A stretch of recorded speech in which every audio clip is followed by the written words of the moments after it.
Let me just recap right now. It's Brainy Gremlin, Spider Gremlin, Back Gremlin, Lady Gremlin, Googly Eye Gremlin, Electricity Gremlin, Hulk Hogan's gonna be in the picture. I'm gonna throw in a Gremlin myself. Vegetable Gremlin, just write it up. I'm having so much fun, thank you. It's all gonna be in the actual film. Now I gotta go put some Cowboys in Back to the Future 3. Sayonara, y'all. Oops.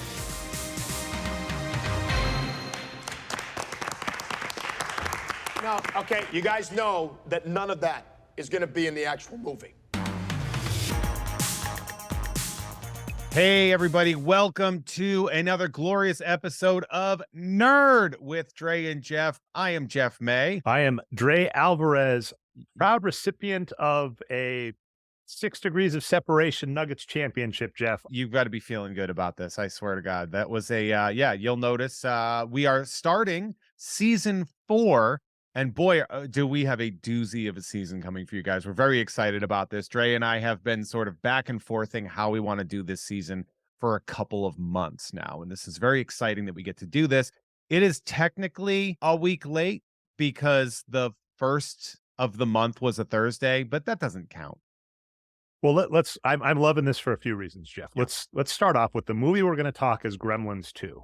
We sure which are. Is all about time zones. You can't beat them after midnight. And something that even comes up in this movie is what qualifies as after midnight? What about time zones? What if you're on a plane? What if you're in how do they treat Arizona? That kind of nonsense.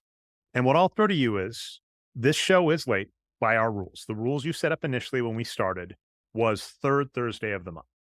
Now, the trick I can wrap around is I could say we could also say second to last Thursday of the month, which this qualifies as. We could doesn't really matter. That, yeah. But the real reason, Jeff, I'm sorry, I even marked this out in the script to brag about this. The reason this episode is late is very easy. I was traveling to Colorado for Father's Day. Normally there would have been time to record, but I went out early, actually for good reasons. My brother got engaged. His fiance graduated. I went out to see that.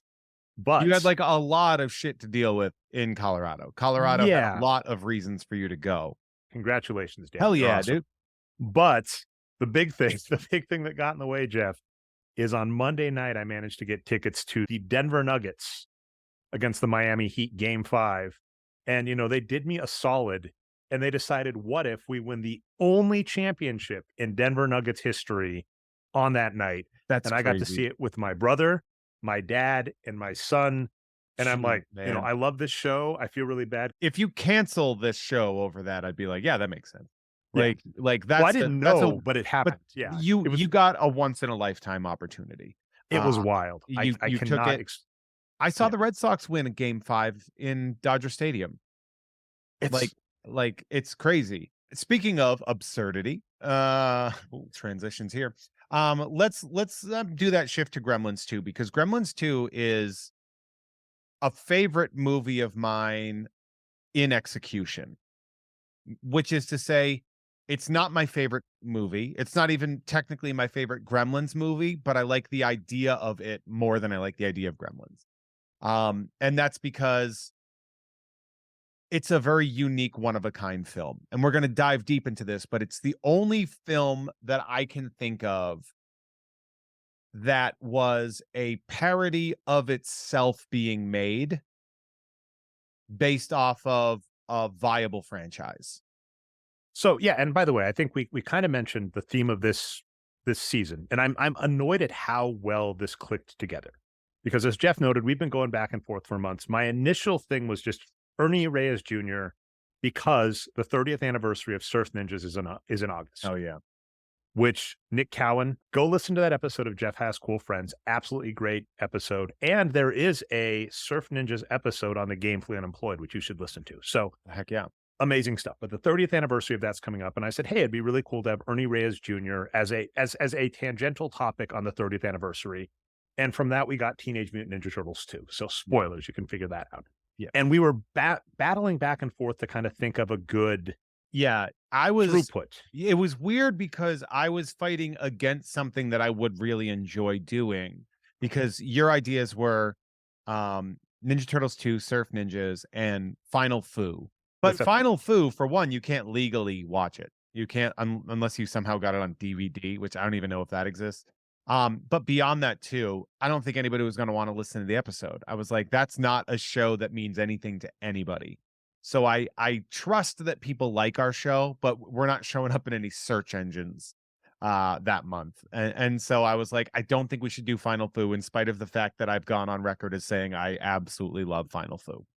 I will absolutely do a Final Foo episode somehow of this show if we can find it. Because that was for me, it wasn't the SEO argument, it was the logistics. You are right. You cannot find it. There are bad TV shows that are just on YouTube you can get for free. Oh yeah. But That being Paramount said, is protective of their shit too. so yeah, we couldn't get Final Foo, so we're banding about, and somehow, thanks to give a shout out to another one of your co-hosts, Kim Crawl. Oh, she brought up the third episode. Third one, and was I'm going to your say clue. it makes sense. So go listen to her show. If you're not a Patreon subscriber of Crawl Space, go do that. She brings it up, and I'm annoyed because this season is so freaking perfect in the argument, which is kind of kid movies that really weren't kid movies that had a sequel that just makes a complete left turn from the original. Yeah, or we can just say popular films with bizarre sequels. Like, and another that alone, I think, like, it doesn't necessarily have to be kid stuff, even though I mean, Gremlins was PG, but only because PG-13 didn't exist. And I would like to shout out my grandmother for making me watch it when I was like 6 years old, and because it was funny to her. And that's not funny to a 6-year-old. it is not a funny movie. But so Gremlins, I've gone on record as saying it's one of my favorite Christmas movies. I watch it every Christmas. I think it's brilliant. It's hilarious. It's one of those movies that I got over my childhood hangups of how scared I was of it, to enjoy. Gremlins is one of those in the pantheon of movies. Just a great flick. Just great. People love it. Gremlins 2 is,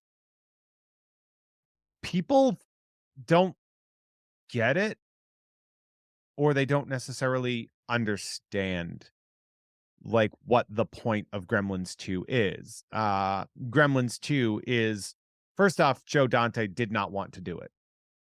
And Warner was like, we will do anything. And he's like, well, I want full creative control. And I want to make my movie. Which is why there's so many like not so subtle digs at Warner Brothers, while it's a movie by Warner Brothers, kind of about Warner Brothers. I would put it very much up there with Last Action Hero, where it kind of beat that cracked era of the internet of, analyzing films, analyzing pop culture. This and Last Action Hero both do it really well. And I agree with your point that people watching didn't get it. I think the same was true of Last Action Hero. You had Shane Black, who is just one of the all-time great action hero writers, deconstructing action movies, and people watching it are going, what the blank is this? And the same is true with Gremlins 2. This is a statement on the problem with capitalism, is really what it is. And how like Warner is pushing him, we need a sequel because we got to market this and we got to make money off of it. So he clearly creates a film that is making fun of that idea, and does so in an absolutely hilarious and brilliant way that flew over a lot of people's heads, which also flew over like brilliant people's heads. I don't know if that was the case, but like one of the most popular, we can talk about it now, I guess. One of the most popular Key and Peele sketches of all time is the Gremlins 2 writer's room, where they just start coming up with insane words for of different types of gremlins. And they keep being like, no, that's not going to be in the movie. This movie is great. The sequel should write itself. It's so easy. We don't mess with the integrity of the original, and we continue moving the story on. And then the Jordan Peele character comes in looking like the guy from Mannequin. Oh God. Yeah, I'm Star Magic Jackson Jr. or whatever and I'm the script doctor, or the sequel doctor. I'm going to take this slight off road. Can you believe that in the Mannequin to Mannequin sequel, another like what the heck sequel, although the original wasn't that good. Christy Swanson, baby. But can you believe that of the things they kept from the original, the actors they kept around, the like flamboyantly already dated gay sidekick was the only thing they kept between the two. Teen Wolf to Teen Wolf 2. All you had was Chubbs was the I think maybe Styles was there too, but like Chubbs was in it. But they didn't have like the main characters Yeah. in it. Yeah. But I'm like, what? That's what you kept. But yeah, that character shows up.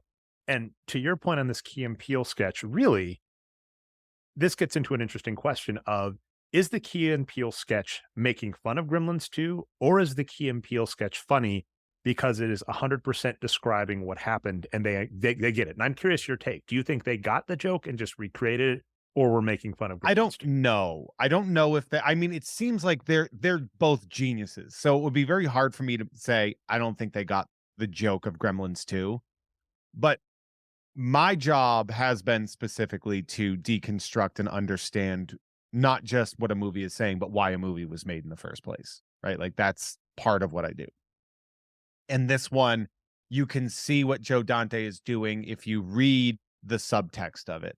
Like, for example, and we're going to get into it when we get into the not so subtle things, where you were like, oh, they reference, time zones and things like that. And they bring that up. Well, you know why they bring that up is because that's what like Siskel and Ebert talked about when they're reviewing Gremlins.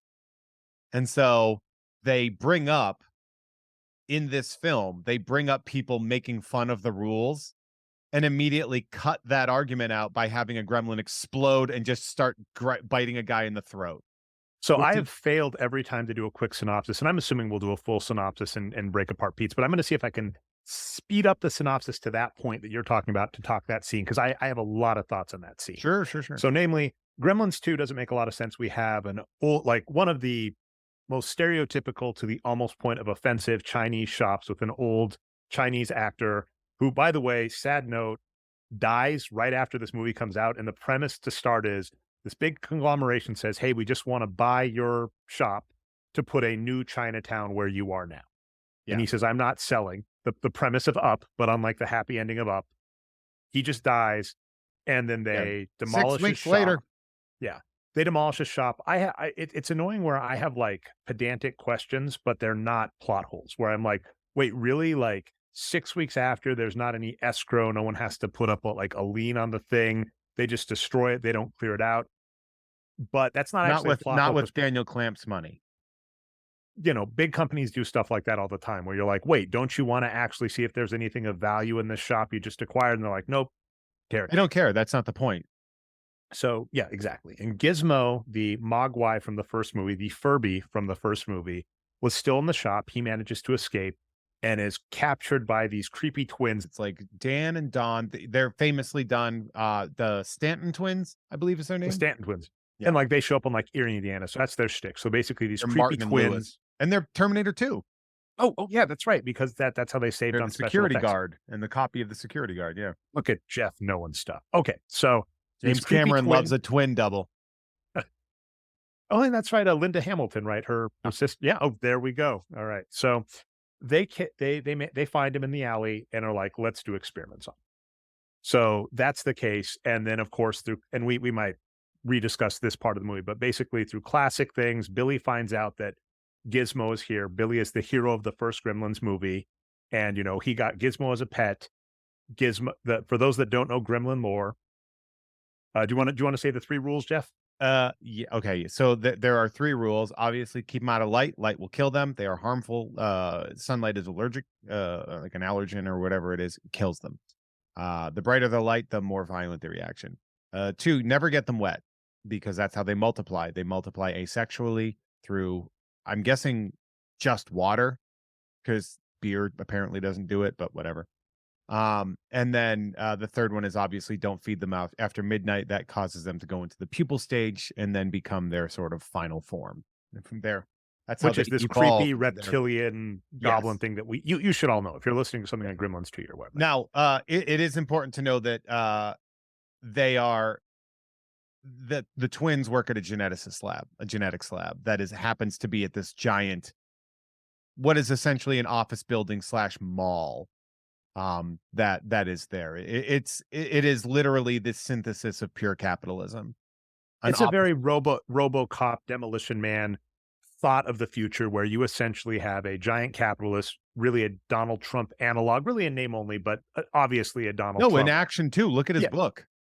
No, I'm saying what I mean by that is they took the Donald Trump, name, the big tower idea, but then when you actually look at the personality of the character, Oh not yeah, really he's anything like. the character is much more sort of like clueless and like a puppy.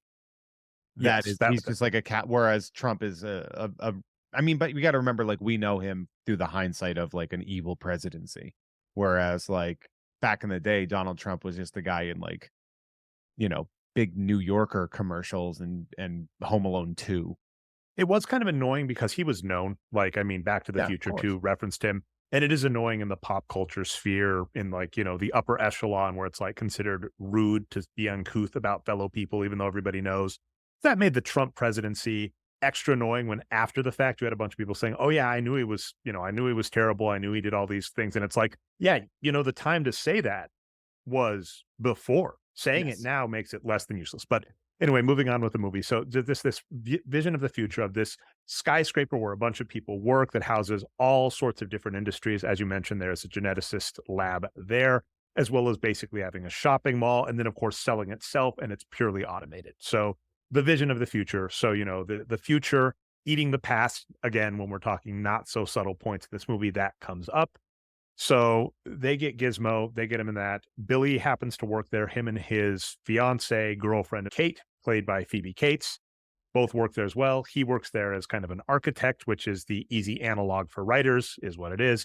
And Phoebe Cates works there as a tour guide, as I mentioned, this big tower, basically, that's part of it. Not only is it a place where people work, it's also a tourist destination attraction. So that goes on. Gizmo ends up in the geneticist lab there. Billy finds him, gets him out. Of course, Billy's an idiot. We're definitely going to talk the storyline that gets him there, but we'll get there in a sec. Mhm. He leaves Gizmo alone. Gizmo gets wet, and the Gremlins break out, or the Mogwai break out. Billy tries to stop them being brilliant by coming back to the building, trying to break into the boiler room and turn off the water.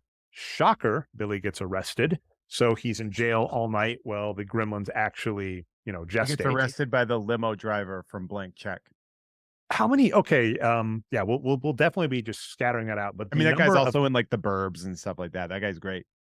just the number of cameos and people that are like explicitly in this movie Oh, is the just cast wild. list is insane here.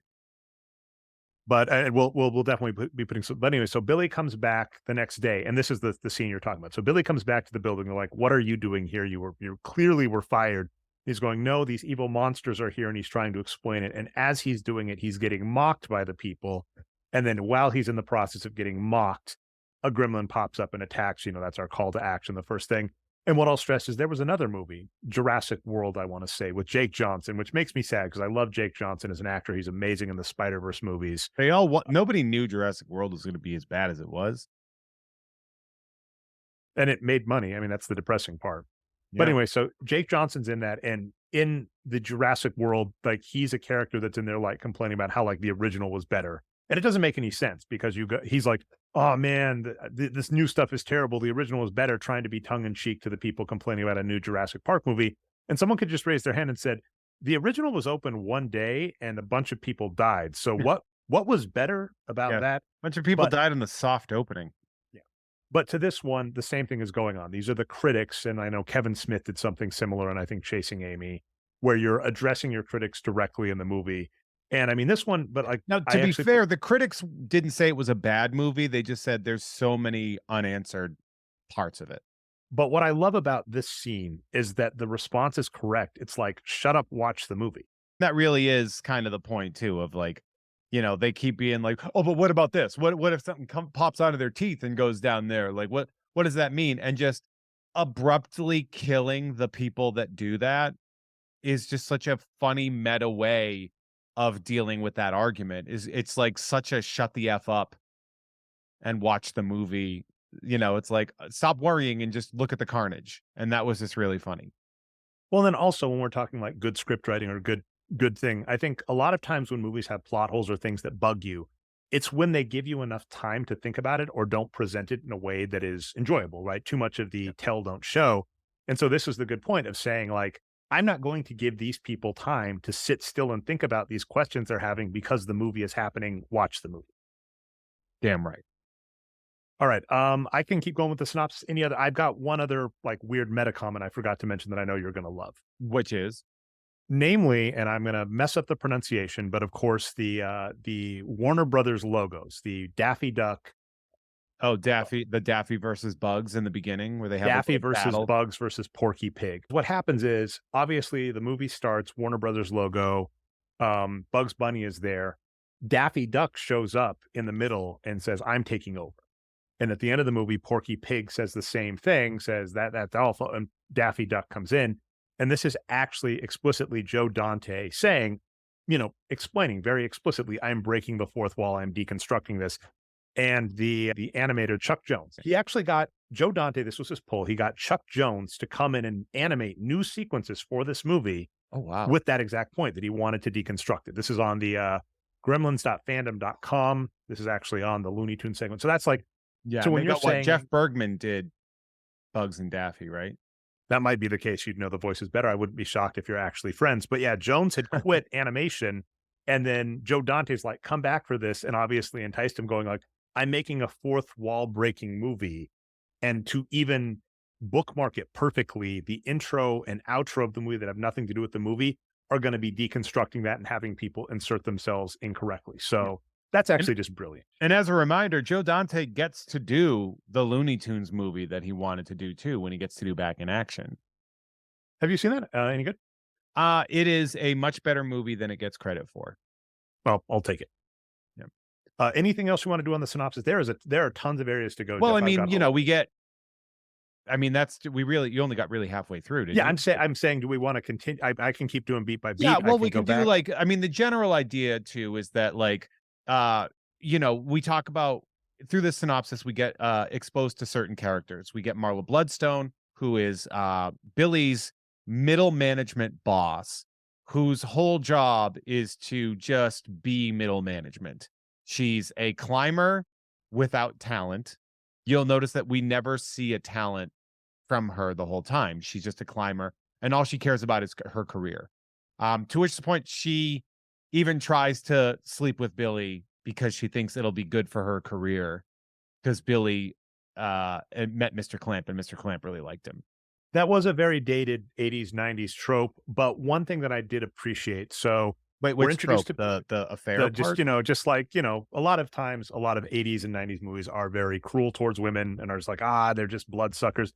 This case, not as bad. And the explicit message that is given initially, I do actually like. So Yeah, I'm not as much. No, she's just like a talentless capitalist. It's not that she's as we see, there are lots of really good, I think Kate is a great female character in this. She's really capable and really fun, and it's just that Marla is just kind of a capitalist piece of shit. Well, one thing I liked in that, and that was a very explicit message, is so she hops in. Billy's making a drawing of a new Chinatown, basically that Clamp is going to put up. Clamp being the Trump analog for it, I think we said a few times. So he's drawn a really nice image, and she comes in and she says they need some elm trees, and he actually even says, he says, "Are we going to put elm trees there?" She said, "No." She said, "But you're going to draw them." He draws the elm trees. The head honcho comes and says, "Hey, that's a really good drawing. By the way, get rid of the elm trees. We don't like them. They make people think of death," which is a weird message, but whatever. But this is very much you have to be appreciative of the content mill, where you have a boss that's telling you to do something that has no thought behind it, that the person that's paying for it doesn't even want, that the creator says is a bad idea. And then the net result is we just have this wasted time, while there's also this false sense of urgency going on. So, Dre, who do you think she represents? I mean, that clearly seemed like some analog of, studio. I think I even put in our script studio notes. She's a producer. Yeah, she's a studio exec that is screwing up. Like she wants to have a part of this movie. She wants to say this is my thing. Like, this is a thing that I did. When in reality, it's useless and it's stupid, and it's not her job to know what to do there. She demands the trees, and he's like, that doesn't make sense. And she's like, do it anyway. And that's kind of what you get with these studio execs. And well, then notice Dante was used to it. Then notice after Clamp comes on and says, "We're getting rid of the trees," she said, "Absolutely, I was saying the same thing." So we'll notice that it is the appearance, the key behind that is definitely true, is the appearance of work. it is not even that she's going to get blamed for the trees. It's that the trees will become a talking point. She'll be able to use them in credit and say, yeah, I was behind getting rid of the trees. I gave that note or whatever. Now we have the Futtermans, who are going on their first excursion since the original Gremlins. Mr. Futterman has been 5 years in therapy, as we find out, after having he's been a homebody that's been afraid to go out into the world because Gremlins drove a fucking tractor through his house. And, you know, he kind of like, I think he's clearly on the defense of being gaslit about whether or not that happened. He keeps reminding, like, he keeps saying, like, I saw it. Well, it's also weird. I looked at the clip from the original movie, and his wife is there too. Yeah. So when the like, first off, it looks like they died in the movie. It's just via cutaway that we can say maybe they lived. But in the original Gremlins, yeah, Gremlin takes his, I believe it was like a snowplow or tractor or something. Yeah, it's the drives tractor it, that he drives and we around. actually see him and his wife with their hands up, and it looks like they died, but we don't see them die, so you're allowed to bring them back for the second movie. Yeah. He also has clearly in the first movie, he's still a little shell shocked from World War II. So there, we're we're going to addresses follow the Dick Miller Yeah. train, because there's a bunch to go here, Jeff. So first off, So but it's funny because he finally gets to yeah, allowed himself to leave, and they said it was like a 32-hour bus drive, a 32-hour bus ride, and I was like remembering Kingston Falls, and I was like, but wasn't it in like upstate New York, which would make it even funnier if it was a 32-hour bus drive. it was a Greyhound, right, that they got on, Yeah, and they showed up early, so the bus was supposed to be longer than that. Then is what we're inferred.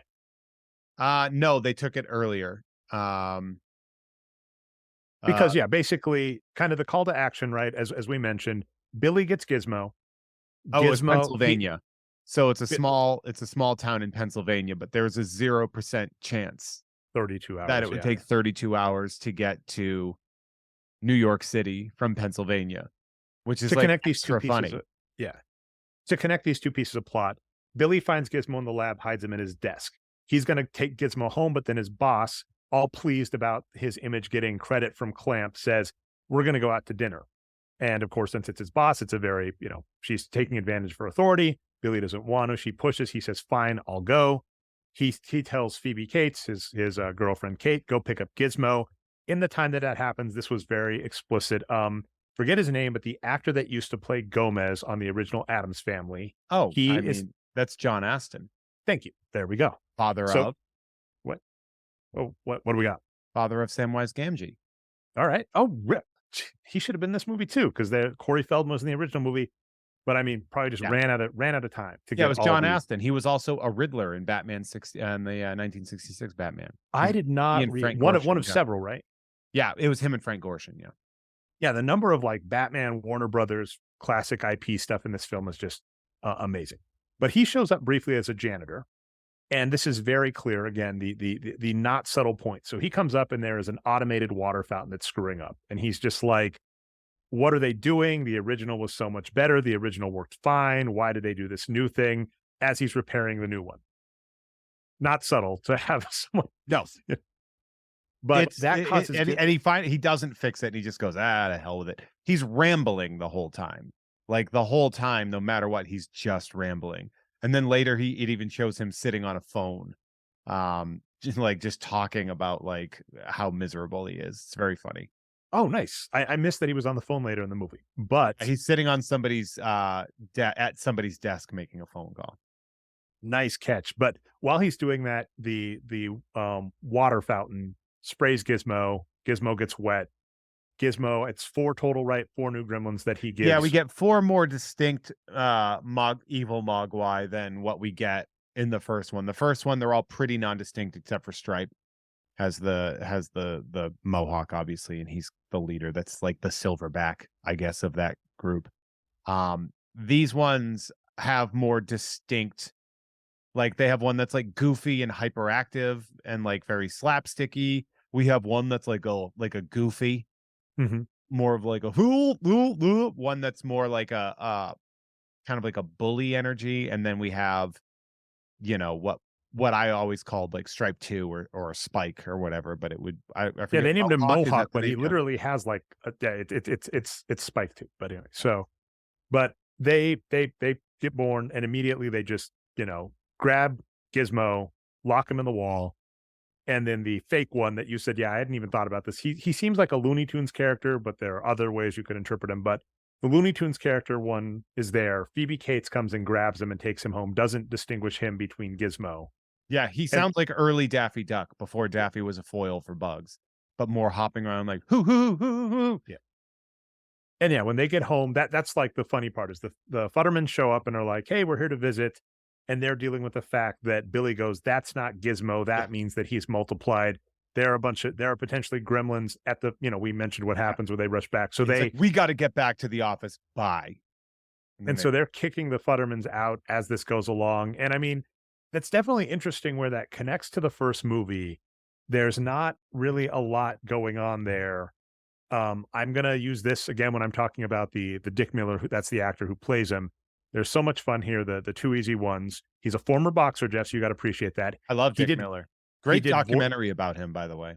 nice. And I was gonna say he did Batman the Animated Series voices, including Chucky Saul Yeah, in the Mask of the Phantasm. he was. And Adam Todd Brown had a very interesting article. I don't think it was named correctly because I think it was going to be a theme on Vice, where it was like, does Gremlins 2 actually suck? But the real question to me would be, is Gremlins 2 really racist? And because we have this older boomer character, who's basically, as you mentioned, the first one, he's really shell shocked about the war. And in this one, he knows about the Gremlins. But Adam has this great point that like a theme in both Gremlins movies is these all, parasitic creatures are coming to take all of our stuff. And in this one, we even get to the point where we have a talking gremlin later who's like, we just want to be civilized and be like you. And a bunch of the gremlins in this movie randomly like pretend to have the jobs of the people in this building, right? Like one like takes out a secretary, and then one, definitely tries to, They just marry get into violent hijinks. they get Like into violent Gremlins, as far as I'm concerned, are the epitome of anything for a bit. Like they'll do anything for the bit. And I think that's like really funny. Like one of the funniest things about the Gremlins is that they love being funny at each other. So like like one of them gets shot and they, drinks milk and the milk is shooting out of them and they all start laughing. It's like anything for the bit. You are right. Gremlins are a bunch of stand-up comedians next to each other workshopping a bit. That is so accurate, Jeff. Yeah, they But just like yeah, a bit. Adam and sorry back. Yeah, I don't know how to tie the two. But yeah, Adam had like a really good like we're talking like underlying themes in the movie, and it is really funny how like this is really a very boomer view of like immigrants and people. They're coming to take our jobs. They're dirty. They're nasty. You're like, oh, I didn't see that the first time through, but I just recently watched it again. I was like, that is a very poignant point from Adam Todd Brown. Oof. I mean, I'm not 100% sure that I agree with that specifically. I think that sometimes we can search for meaning when there's a different meaning being made. I think Adam Todd Brown is, obviously he's my best friend, and we do a lot of really great shows together. We've been doing this for 10 years together. If we were recording an episode of You Don't Even Like This Show about Gremlins 2 and that was his thesis, I would go against it. Oh, nice. Well, and by the way, dating this show, two of your cool friends, Eric Barnes and Elise Kolgowski, who was on this show, fantastic. She was on Nerd. Yep. They were both on Conspiracy, the show together. Not shockingly, an amazing episode. And one of the funny points is if you are a Patreon member, you can hop into the comments and notice that Jeff hops in and says, hey, Adam, you're wrong. You're going to have to record some Jeff after the fact VO, also known as George Lucasing it, to make the episode better. So yeah, you two don't always agree, but I'm going to say it's a good episode. I think that's what makes us work so well together, actually, is that we don't always agree on subtext and things like that. We don't, or intent, and we can have fun debating about it. I think that's important. Not like debate is, the modern era of like debate me, but like we don't always agree on everything. And I'm not the kind of person that's just going to blindly agree with somebody because he's my friend.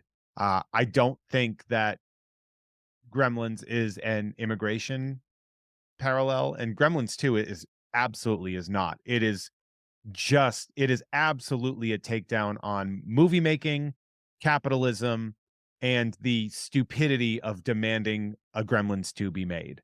He didn't think Gremlins 2 was necessary. They wanted it so bad. So he made a Gremlins 2 about why there shouldn't be Gremlins 2. And that to me is so funny. Like, And that's it's worth the point noting. of that. It's worth noting. Okay, Gremlins 1, a budget of 11 million, grosses somewhere between 150, 200 million, depending on the stats you're going on. Gremlins Slight 2, success. budget of 50 million. That's an amazing success, right? Like a factor of 20. Gremlins 2, $50 million budget. I think it makes like 40 plus million at the box office. Now, I think, of course, after the fact, they make a decent amount of money. I'm going to say on like video rental, etc. And then this is the nice brief off ramp for this. Like, they're Furbies. That's what's actually funny and is actually in this movie, because the evil scientists that have kidnapped Gizmo, the twins, they're like, look what we can do. And they're like, he's cute and he can dance. And Christopher true. Lee's like, I don't want him to be cute and I want him to dance. I want to dissect them and do horrible things, which ends up happening in the movie. So again, the not so subtle what the filmmaker is directly telling you is they're like, we've got this cute thing, do cute stuff with things. Like, I don't want cute. I want to do what you did in the original. Eventually, Gizmo becomes a Furby, like actually, and is a runaway hit in the, like, I think 1998 is the first, is the origin of the Furby. And when it happens, Warner Brothers is like, what are you doing? That's Gizmo. And they apparently had a 7-figure settlement. Hasbro is like, yeah, you're right. You got us, take your cut. So, I mean, Gremlins 2, you could argue, literally has 2 parts in the movie. So that part I'm talking about, the evil scientist, like, look, Gizmo dances and is cute. And then later in the movie, at the very, very end, the Donald Trump Clamp character actually says, I'm seeing merchandising. Again, another very obvious comment on it. And it's like, yeah, you Suction merchandise. cups on the wall on windows. Exactly. Yeah. But like the so Garfield, he's basically saying, let's merchandise this, which is what Warner Brothers was saying. Warner what was like, actually this just is happened- clearly money, so we need to do this. Like, we need to do this so we can sell plush gizmos. That's literally what they did. They're like, we need this back in the zeitgeist so we can sell more plush gizmos. I hate to break it to you folks, but movies are rarely made to make money because of the movie. Movies are made to make money usually through merchandising and toy, especially like blockbuster stuff. Iron Man's, ticket sales pale in comparison to Iron Man's toy sales. And that's a big deal. Like, that's something to remember and not forget. So what I'm going to throw to you, because go listen to the Jeff Has Cool Friends episode with Tom Ryman, which, by the way, is behind the Patreon wall when this is released. So just pay for it, you fools. And there's extra content, so listen to that. But if not, it'll be out free in a couple days. Yeah, Tom Ryman also has Why Gremlins is Secretly About Sex, an amazing, listicle back from the heyday of crack. I would not be shocked to hear that he did the obsessive compulsive pop culture disorder one, which is another funny episode, like just weird comments about Gremlins, the first one, which is definitely fun and interesting to watch. Yeah. There are it's funny every time I watch these that one of the things, okay, so I'm going to go on a small tangent here for a very specific reason. A lot of these articles and videos they have to work on the thesis that the art that's being created is being made seriously. And that you have to pick apart these things in a world where you're in the world of the movie, where it's like, how can these gremlins do these things? Instead of the world of the movie watcher being like, oh, like, yeah, because it's a joke. People have been trying to get Tom and I to watch certain things on Tom and Jeff Watch Batman that would be terrible on a podcast. They want us to watch Harley Quinn. They want us to watch Batman Brave and the Bold. These are all things that are already deconstructions of Batman, which is what we do. So if we watch Harley Quinn, for example, all it would just be us being like, yeah, that was a good joke. Because they already made the joke. The thing about Gremlins and Gremlins 2 is that people are reacting with comedy to a joke that was already made. And that's like the Key and Peele sketch is a good example of that. Like, yes, it's funny, but it's only funny. I mean, it's not only funny because I think it's funny now, but like, you'd only say, hey, yeah, they make a good point if you didn't understand the point of Gremlins 2. Like, As opposed, I mean, you can view it as humorous because it is a humorous sketch. I've got so many things to say. So one, what's amusing on the, hey, this would be boring. I hear a lot of you amazing podcasters say that. And with respect, you are wrong. But I think you are right in the key point of saying, we have a show we want to make. You and I have had this discussion a lot back and forth. Mhm. I want to do this.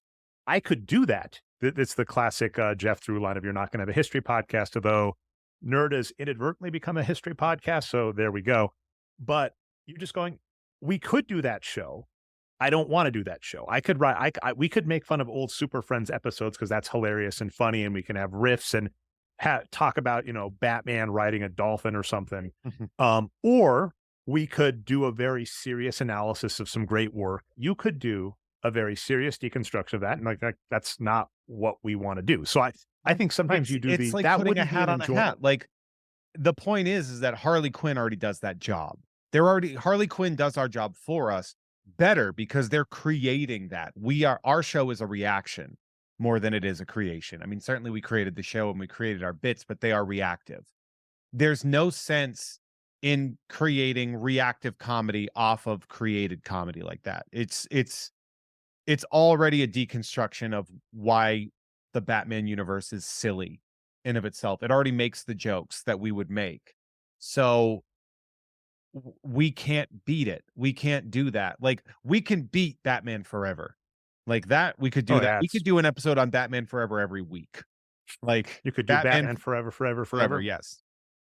And like, so Gremlins 2, when you look at it from a understanding of what Joe Dante was doing, a lot of the like, hey, wait a second, that doesn't make sense is, well, yeah, that's the point for me. So I love that. I absolutely love that about this movie. Every little part, every little thing. And as you like, there's so many throwaway gags in here. It is clear it's a self-parody, right? It's a self-satire. I was going to say, in terms of the script, we're actually like the script of the movie, we're actually on a really good point that lines up there, because the next things that for those who managed to keep along where we were, so the Gremlins are starting to run loose, and the two things that happen kind of in conjunction, the A plot and the B plot. I would argue Gizmos is really the B plot.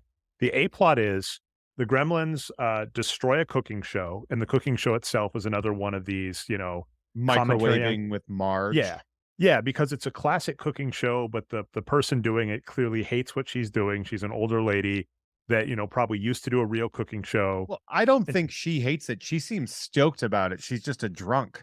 I was confused, but yeah, it's really the Grandpa Munster looking Dracula guy that's miserable because he wanted to be a newscaster and he ended up hosting a terrible schlock fest movie. He's like a Svengoolie. And he also hates that because he says this again. These are so obvious, like not subtle at all. You said Joe Dante had complete control. At one point, he says, "Hey, they want me to make people scared. I'm not making people scared at 3 a.m. Also, the best horror movies are the old ones. They don't want the old movies. They want the new colorized one." And then at one point, we actually get Clamp saying that they are very much what Ted Turner was. He's colorizing old movies, and the tag online they add is and adding a happy, Casablanca now with the new happy ending, with a new happier ending. So exactly. So he's complaining because he's going, I didn't even want to do this. The stuff they want me to do was done better in the past, and they want it newer and in color and happy and palatable. And I hate that. And you're like, oh, what could you be talking about? Marge, the chef. Okay. Microwaving with Marge, because she's really into it. Because you can see it later. She's like giving a recipe to somebody, and the Futterman's actually. She said to Mrs. Futterman, and she says like a thin glaze of like non-dairy cheese product, which is Cheese Whiz or no, it's the way she says it, it's what do you call it there? Like the cheese in a can. Yeah, Cheese Whiz. Yeah, no, not in the jar. I mean like the cheese, the aerosol cheese. Yeah, like that Pauly Shore's character. Yes, it's not Cheese Whiz. Totally Cheese Whiz is like it's just a cheese substance. It's the I forget what it. Why am I squeeze cheese Okay. or Squeeze whatever it cheese. is? Yeah. And like that's the joke that she's like really like excitedly explaining this, but it's all about using Easy cheese. There easy we go. cheese. So now that is again though that their cooking show is a microwave processed food cooking show. It's not a cooking show. It's a modern capitalist version of gross, awful food that is made immediately. Like that's the point. It's fast, it's quick, and it's terrible for you. And they're zhuzhing it up by having a show on there, and she's very excited about it. But if you hear what she's actually saying, it's garbage. It's like she's making absolute garbage. And Yeah, and so that's part of why it's so funny. and this is the midway point of the movie, by the way, if we're looking where it happens, because what happens is the Gremlins invade that show. They start throwing metal stuff in the microwave, so they're destroying the thing that they're commenting on. Wave. Anyway, and then after they do that, the sprinkler system comes off because Billy wasn't able to shut off the sprinkler, and they massively multiply. And then the next thing that happens is a bunch of gremlins invade the geneticist lab and are just basically this is the Key and Peele sketch, but this is the point. This is what he's making because he's getting all these studio notes about what you can tell they were like, what if this, what if this, what if this, and he's like, you know what, everything. So it's It him seems literally- that way. Yeah. Yeah. Like it seems like that's his reaction to it is like there are all different potions. I mean, potions seems less scientific, but there's all these different things that give different things about these characters. And there's one where it's like a beaker of acid that says acid, don't throw in face. And the gremlin picks it up and immediately throws it in one of their faces. And he starts screaming and then just puts a Phantom of the Opera mask over his eyes. And they all start laughing, including him, because anything for the bit. Exactly. And I mean, yeah, to that point on like all the different things, they just, up in ridiculousness. We get the smart gremlin. We end up getting a spider gremlin. We get a vegetable gremlin. The brainy gremlin, by the way, is Tony Randall. Which is ridiculous. And It's like insane that they got Tony Randall for that. Yeah, it's like that is another example. Like they got Christopher Lee. Now, Christopher Lee, we all know as being an A-list actor from Lord of the Rings and Star Wars: Attack of the Clones and Revenge of the Sith, right? But you seem to forget that people forget that Christopher Lee, aside from being just a complete human badass, was also like a B-movie king. And most famously played Dracula in the Hammer films. That's not one thing that a mistake to put him in that position. When I was talking Last Action Hero, I had missed this too. I originally thought Christopher Lee was in Last Action Hero. Incorrect. Ian McKellen is in Last Action Hero as Death. So both of these deconstructions pay homage to great actors, having them in major roles. Going, yeah, we recognize the greatness. Something also, and this is something that I don't think we covered off the top. And so in that regard, I apologize. Gremlins, like the phrase and the word and why they are so capable with technology. Gremlins are, when Futterman in the first movie is like, they put gremlins in our planes and had them, like that was like a common sort of trope among World War II pilots that like every time something didn't work in a plane, it was like the gremlins took it apart. It's why the Twilight Zone had a gremlin on the wing. There's something on the plane, and it's that gremlin that's taking the shit apart. I don't recall if Roald Dahl got credit for this, but I know he did write some short stories on Gremlins, and I don't know if he got any writing credit or. And then it was done in a popular, I want to say it was either Disney or Warner cartoon, where they looked like little aliens. They looked like little red and yellow. I forget what they were. What it was, not because if you look up Gremlins from like Gremlins animation, you're just going to get The Secret of the Mogwai, which is, shout out to Jeff's cool friend AJ Lacasio. They were Disney, so Disney put out these Gremlins back in the day that looked like little goofy aliens, and they were really good at so they were published in 1943. Return of the Gremlins, like almost looks like the Martian, right? Yeah, very similar kind of look. Yeah, they have little Martian looks, and so that's what Gremlins were. They were little fictional monsters that messed with technology. And that's important to know when you think about monsters, that the monsters, you wouldn't picture like Jason Voorhees being good with tech. But that's the point of these gremlins, is that they use technology and that they know how technology works, and it's very funny. And I was going to say, we'll briefly talk the B plot, which was kind of fascinating. I think this happened in the first movie too, but it was kind of wild to me rewatching this. I'd forgotten this because what happens is Gizmo was captured really early on, and then after they capture him, they pull him out of. They've locked him up. They know he's locked up. They pull him out, and the mean gremlins spend good 45 minutes of the movie just beating him up. Like they have him on like a photocopier at one point. Yep. They've got him on a train set at one point where they're just running the train set into him over and over again. And I'm just like, wow, this is mean. I seem to recall the first movie had a very similar point where the other gremlins didn't like Gizmo. There's a very weird relationship between, the first gremlin, between the first Mogwai and his offspring. For whatever reason, the offspring are evil. He is nice. Not sure about that. But I was kind of confused when I watched this movie. We can even just wrap up Gizmo's whole story as this goes on because, and we'll talk the A line after. Yeah, Gizmo is not the point of this film. Gizmo gets beat up most of the movie. He escapes, in part because, as you mentioned, Billy's girlfriend, who's very capable, she like scares off one of the gremlins. He escapes. He does a training montage. So basically, he is a Rocky homage. He is a Sylvester Stallone homage, which we got from the beginning. Yeah, he's watching TV. He's watching Rambo 2, which is a interesting choice of film to show because Rambo 2 is a sequel that wasn't supposed to happen, but Rambo was so popular that totally goes in the opposite direction of what the point of Rambo First Blood. So by creating Rambo First Blood Part 2, which is a terrible title, and undoes the entire point, which is like, oh, America's not good to veterans returning home. And then Rambo Part 2, it's like, what if he was a super soldier and won us Vietnam? Like, I don't know if that's a purposeful choice, but it's an artistically perfect choice to have that be the movie that influences him, because it is in of itself an insane sequel. I keep shouting out Tom Ryman, who actually even just off the dome, not shocked because he's that good of a writer and does this for a living. When you told him the premise of this season of Nerd, you were like, what do you think we're going to do? And Tom like rattled off like, we could have a sequel to the sequel trilogy of Nerd based on just what Tom said in like 30 seconds of thought because he's that good. He brought up Rambo 2. I actually did write that down, Jeff. So maybe for a future season, we'll talk that.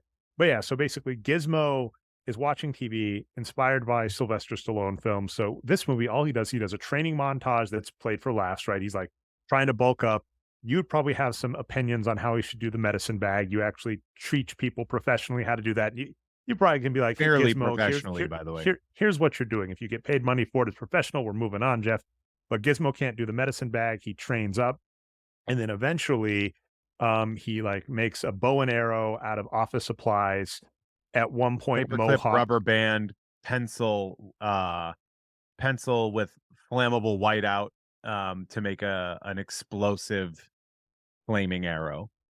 Because yeah, what happens is a bunch of the gremlins get into the lab and turn into just different studio notes and do different things. We're going to talk them more in depth. One of them though is Mohawk turns into a giant spider, who then captures Marla, and a very much homage to old movies, right? Because it's the old, damsel in distress on, a spider web. There's got to be a direct movie homage that clearly Joe Dante knows because he knows horror really well. They're in trouble. The giant spider's showing up, and then Gizmo pops out of the air vent, uses his makeshift, Molotov cocktail, whatever you want to call it, bow and arrow, shoots the spider, lights it on fire, and wins. They're like, what happened to Gizmo? They're like, maybe they just pushed him too far. Again, not subtle, but that is really Gizmo's arc. Like Gizmo doesn't beyond and I think that's a choice by Joe Dante to minimize, because here's the thing is like Gizmo's not that interesting. He's just cute. That's it. Which is basically said. He shows up. What does he do? He's cute. Then Christopher Lee's like, I can't do anything with that. Gizmo spends most of the movie beaten up, shows up briefly, has one good hell yeah moment, and then ends the movie being told that should be a toy. Yep. But on to the okay, so and it's easy actually to wrap the plot of the movie, but I want to get back to the different gremlin types because there's interesting stuff there. Basically, the gremlins multiply massively. They're waiting to go outside. Billy and Clamp come up with this convoluted scheme about how they're going to trick them all into the sunlight, but then it's going to rain. But then there's an electricity gremlin that gets created. So Billy comes up with the idea: what if we get water on all the gremlins in the main area of the building? Electrocute them all and kill them all, which he does successfully. And then he takes Gizmo home, the end. So that's kind of, if you look at the A and B plot, there's not much tension in this movie, intentionally so. You're noting There are that. several B plots, by the way, which is Okay, actually what else we got? funnier because there's also the Futterman's B plot of Mr. Futterman getting over his trauma. I wanted to get to that because of this very interesting, like, fun sideline that's just a bunch of comments and nothing's done with it. Because the evil lab creates Tony Randall smart gremlin, who's Yeah. kind of not the unofficial leader. He becomes the spokesperson, which is why the Mohawk gremlin ends up just becoming like a scary spider because That he's just not gets- the point. You can't have a genius gremlin and then not make him the ringleader. So, and there's a bunch to talk him, but anyway, he creates a bat gremlin because there's A a bad gremlin creates itself. bat gremlin, and then He sunblocks it with a natural sunblock injection. and he's even commenting, is like, this will be very useful, and you're like, wow, that would be Yeah, well, a really well, I'm sorry, I don't mean to interrupt, but he goes on this like spiel about how the bat gremlin inside, it's like not very useful and whatever. He's like, but inject him with sunlight and then you get something interesting, with sunblock, you get something interesting. And then he flies and takes off outside, leaving a perfect bat symbol because this was 1989. Like, Batman. what movie had Warner just come Brothers, out? yeah. What was what Warner Brothers pushing? Like, yeah, that's what they're gonna do. And so it's another joke on the marketing aspect of it. Well, what's funny is, right, he's basically like, hey, I'm going to put some sunblock on you. That, that's our big weakness. This could be something. You're like, uh-oh, are the gremlins going to be able to be immune to sun?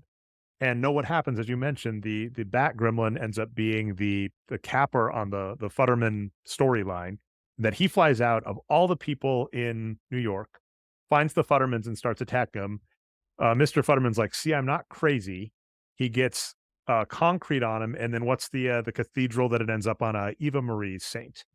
So he lands on the Church of Saint Eva Marie as a gargoyle on the top. It's very funny. And then that's kind of the end. I think the Futterman, he does Murray, like, he gets over it and kills it. Like he basically takes, he's like, I'm not dealing with these things again. And he basically beats it to death by smashing it into all the concrete. Like, he takes it and he's just like whamming it on the ground, like sort of like Thor and Loki, which I think is really like, he's just like, it's him snapping on these gremlins for causing so much trauma in his life, which is very funny. So we have that gremlin. We have the electricity gremlin that kills Christopher Lee and turns into just an animation. We have the vegetable gremlin, which he keeps burping and vegetables pop up on him. And these are all, they show little genetic tests earlier of what they're doing, and then it shows, what goes in there. And in the vegetable one, in fact, the three scientists are talking, and it's ironic because, not even ironic, like explicit. One of the scientists is like, I've created this vegetable formula that makes like tomatoes that don't splatter, right? Like bounceable tomatoes. And they're like, that's a really great idea. And he's like, and in fact, I've already got, sales for airlines. So it's like, he's invented something good. Yeah. He's invented something good. They're proud of him. And then immediately the gremlin just eats it and becomes like a vegetable monster. Yep. Now, the electricity gremlin drinks the stuff that they were using to get rats to power, electric grids and stuff like that. Like, there's a lot to it. There's a lot of different like little things that they put in there. I would say the most famous gremlin that we have is the I don't know if you want to say the lady gremlin, the trans gremlin, like however we want to describe or discuss her. She takes a sex change potion, and you see her, and she is essentially like the gremlin's version of like kind of like a Miss Piggy. They make a very sexy little gremlin, and it's very funny because we get another B plot where she's super horny for Robert Picardo, who is like the a-hole second in command under Daniel Clamp. Yeah, and I definitely, I'd forgotten to get to it, but yeah, that was wild because Robert Picardo, who I knew as the doctor, the Hollow Doctor on Star Trek, Yeah. and I forgot that like 80s, 90s, he was like a scary, intimidating guy, including in this movie. He's a scary security guy that fires people in the beginning, is really mean to Billy until he's forced to team up to try and take out the Gremlins. He's pretty useless for most of the movie, beyond randomly getting trapped by woman Gremlin, I guess is what she's called. I should look up what like the official name is. And then there's also a very weird ending because the end of the movie is all's well as that ends well. And then he calls his boss. So he calls and said to Mr. Clamp and is like, hey, and Mr. Clamp's like, take a half day. And then we discover that, Like a half day when we're back working. yeah, we discover the female gremlin is tricking him into getting married, it looks like. But then at the very end, he just shrugs, is like, yeah, works for me. And then Yeah, there's also a let's do nice it. little capper in the future. Robert Picardo actually got like a shirt with the woman gremlin on it. And at one point, that's just like a nice viral thing in the future that he does, which is kind of funny. I met him last year at Star Trek Vegas, and he wouldn't talk At all? No, he was like preparing for some karaoke thing, so he didn't want to talk to people.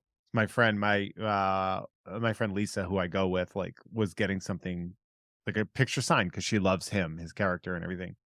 And he was miming his appreciation for her, which was very funny. But yeah, he's great. He was Forster. He was That's the coolest like story ever. Because you're like, he wasn't being rude. He had something to prepare for. yeah, Still he was being like, nice. I mean, obviously on video, you can see it, but he was like, like gesturing thank you and mouthing the words and everything. Did He he have was a note or also- something? Did you know? Is that how you knew that he wasn't allowed to talk? Did he have a note or something that said, hey, Yeah, sorry, there my-" was somebody there that was like, he's not talking because he's got this karaoke event tonight and doesn't want to screw it up. He's also, and I love this, one of my favorite things, he was the voice of Johnny Cab. I think he was Johnny Cab in Total Recall.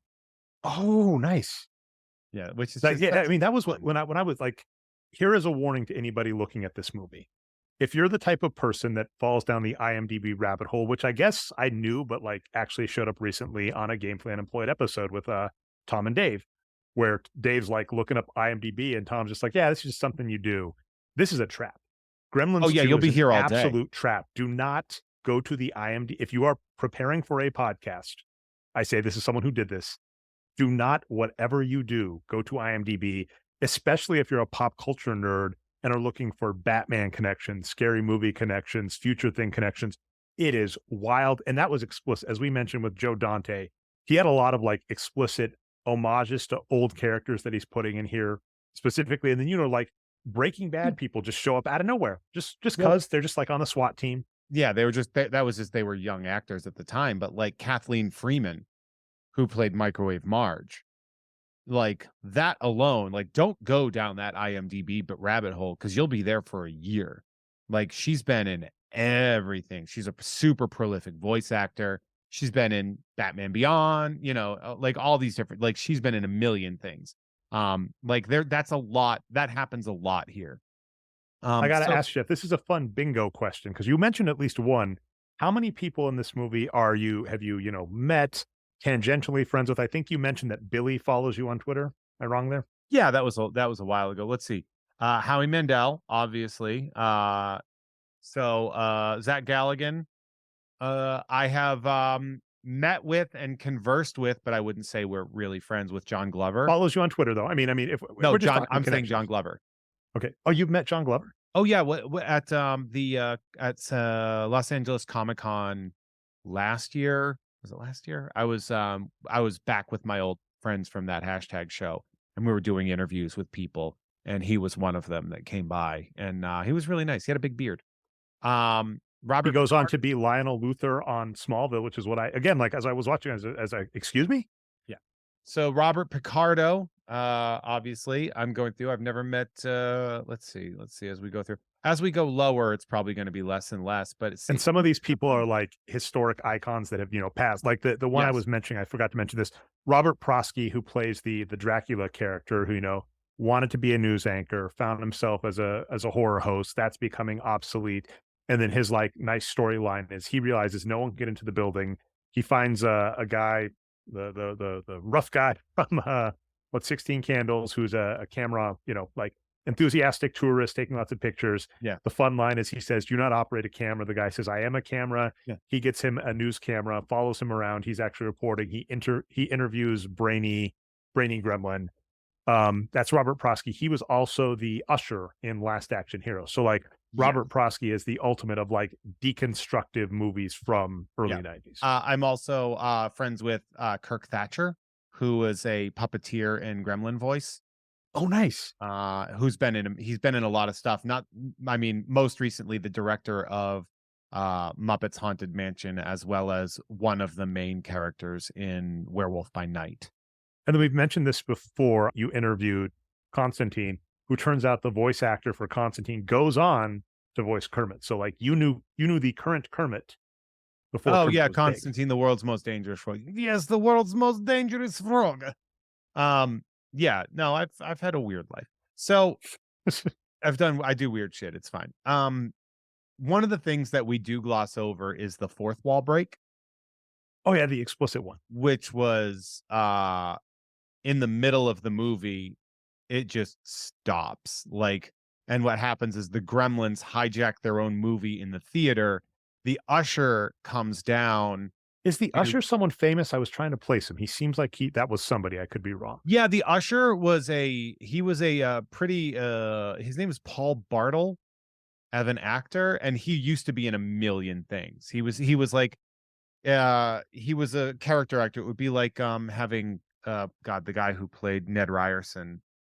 You don't know. Oh yeah, like it would be like having him in it, where it's like, I feel horrible that guy. Because he was on one of the Ned Ryerson character. He was on one of the best episodes of Community where he's teaching a class on who's the boss and gets shut down by. And met him at Flappers. I had a back and forth with someone about that, and now I'm really kicking myself for not being able to remember his name, because he saw it, like responded. That just like made our day, because we're just like, he is absolutely. Oh yeah, it's Stephen Tobler. Toblerone. No, that's not right. Steve Toblerone. But yeah, Tobolowsky, I think, or Tobolowsky. Yeah, I met him early when I moved out here. We were doing shows at the same comedy club, and I was like, and that was like one of those, oh shit, like one of those things. Taller than I expected. But anyway, so Hulk Hogan, I think they also did like John Wayne was one of the versions as well. They had like a John Wayne tell him to there's like a shootout or something like that, and he kills gremlins or shoots them or something like that.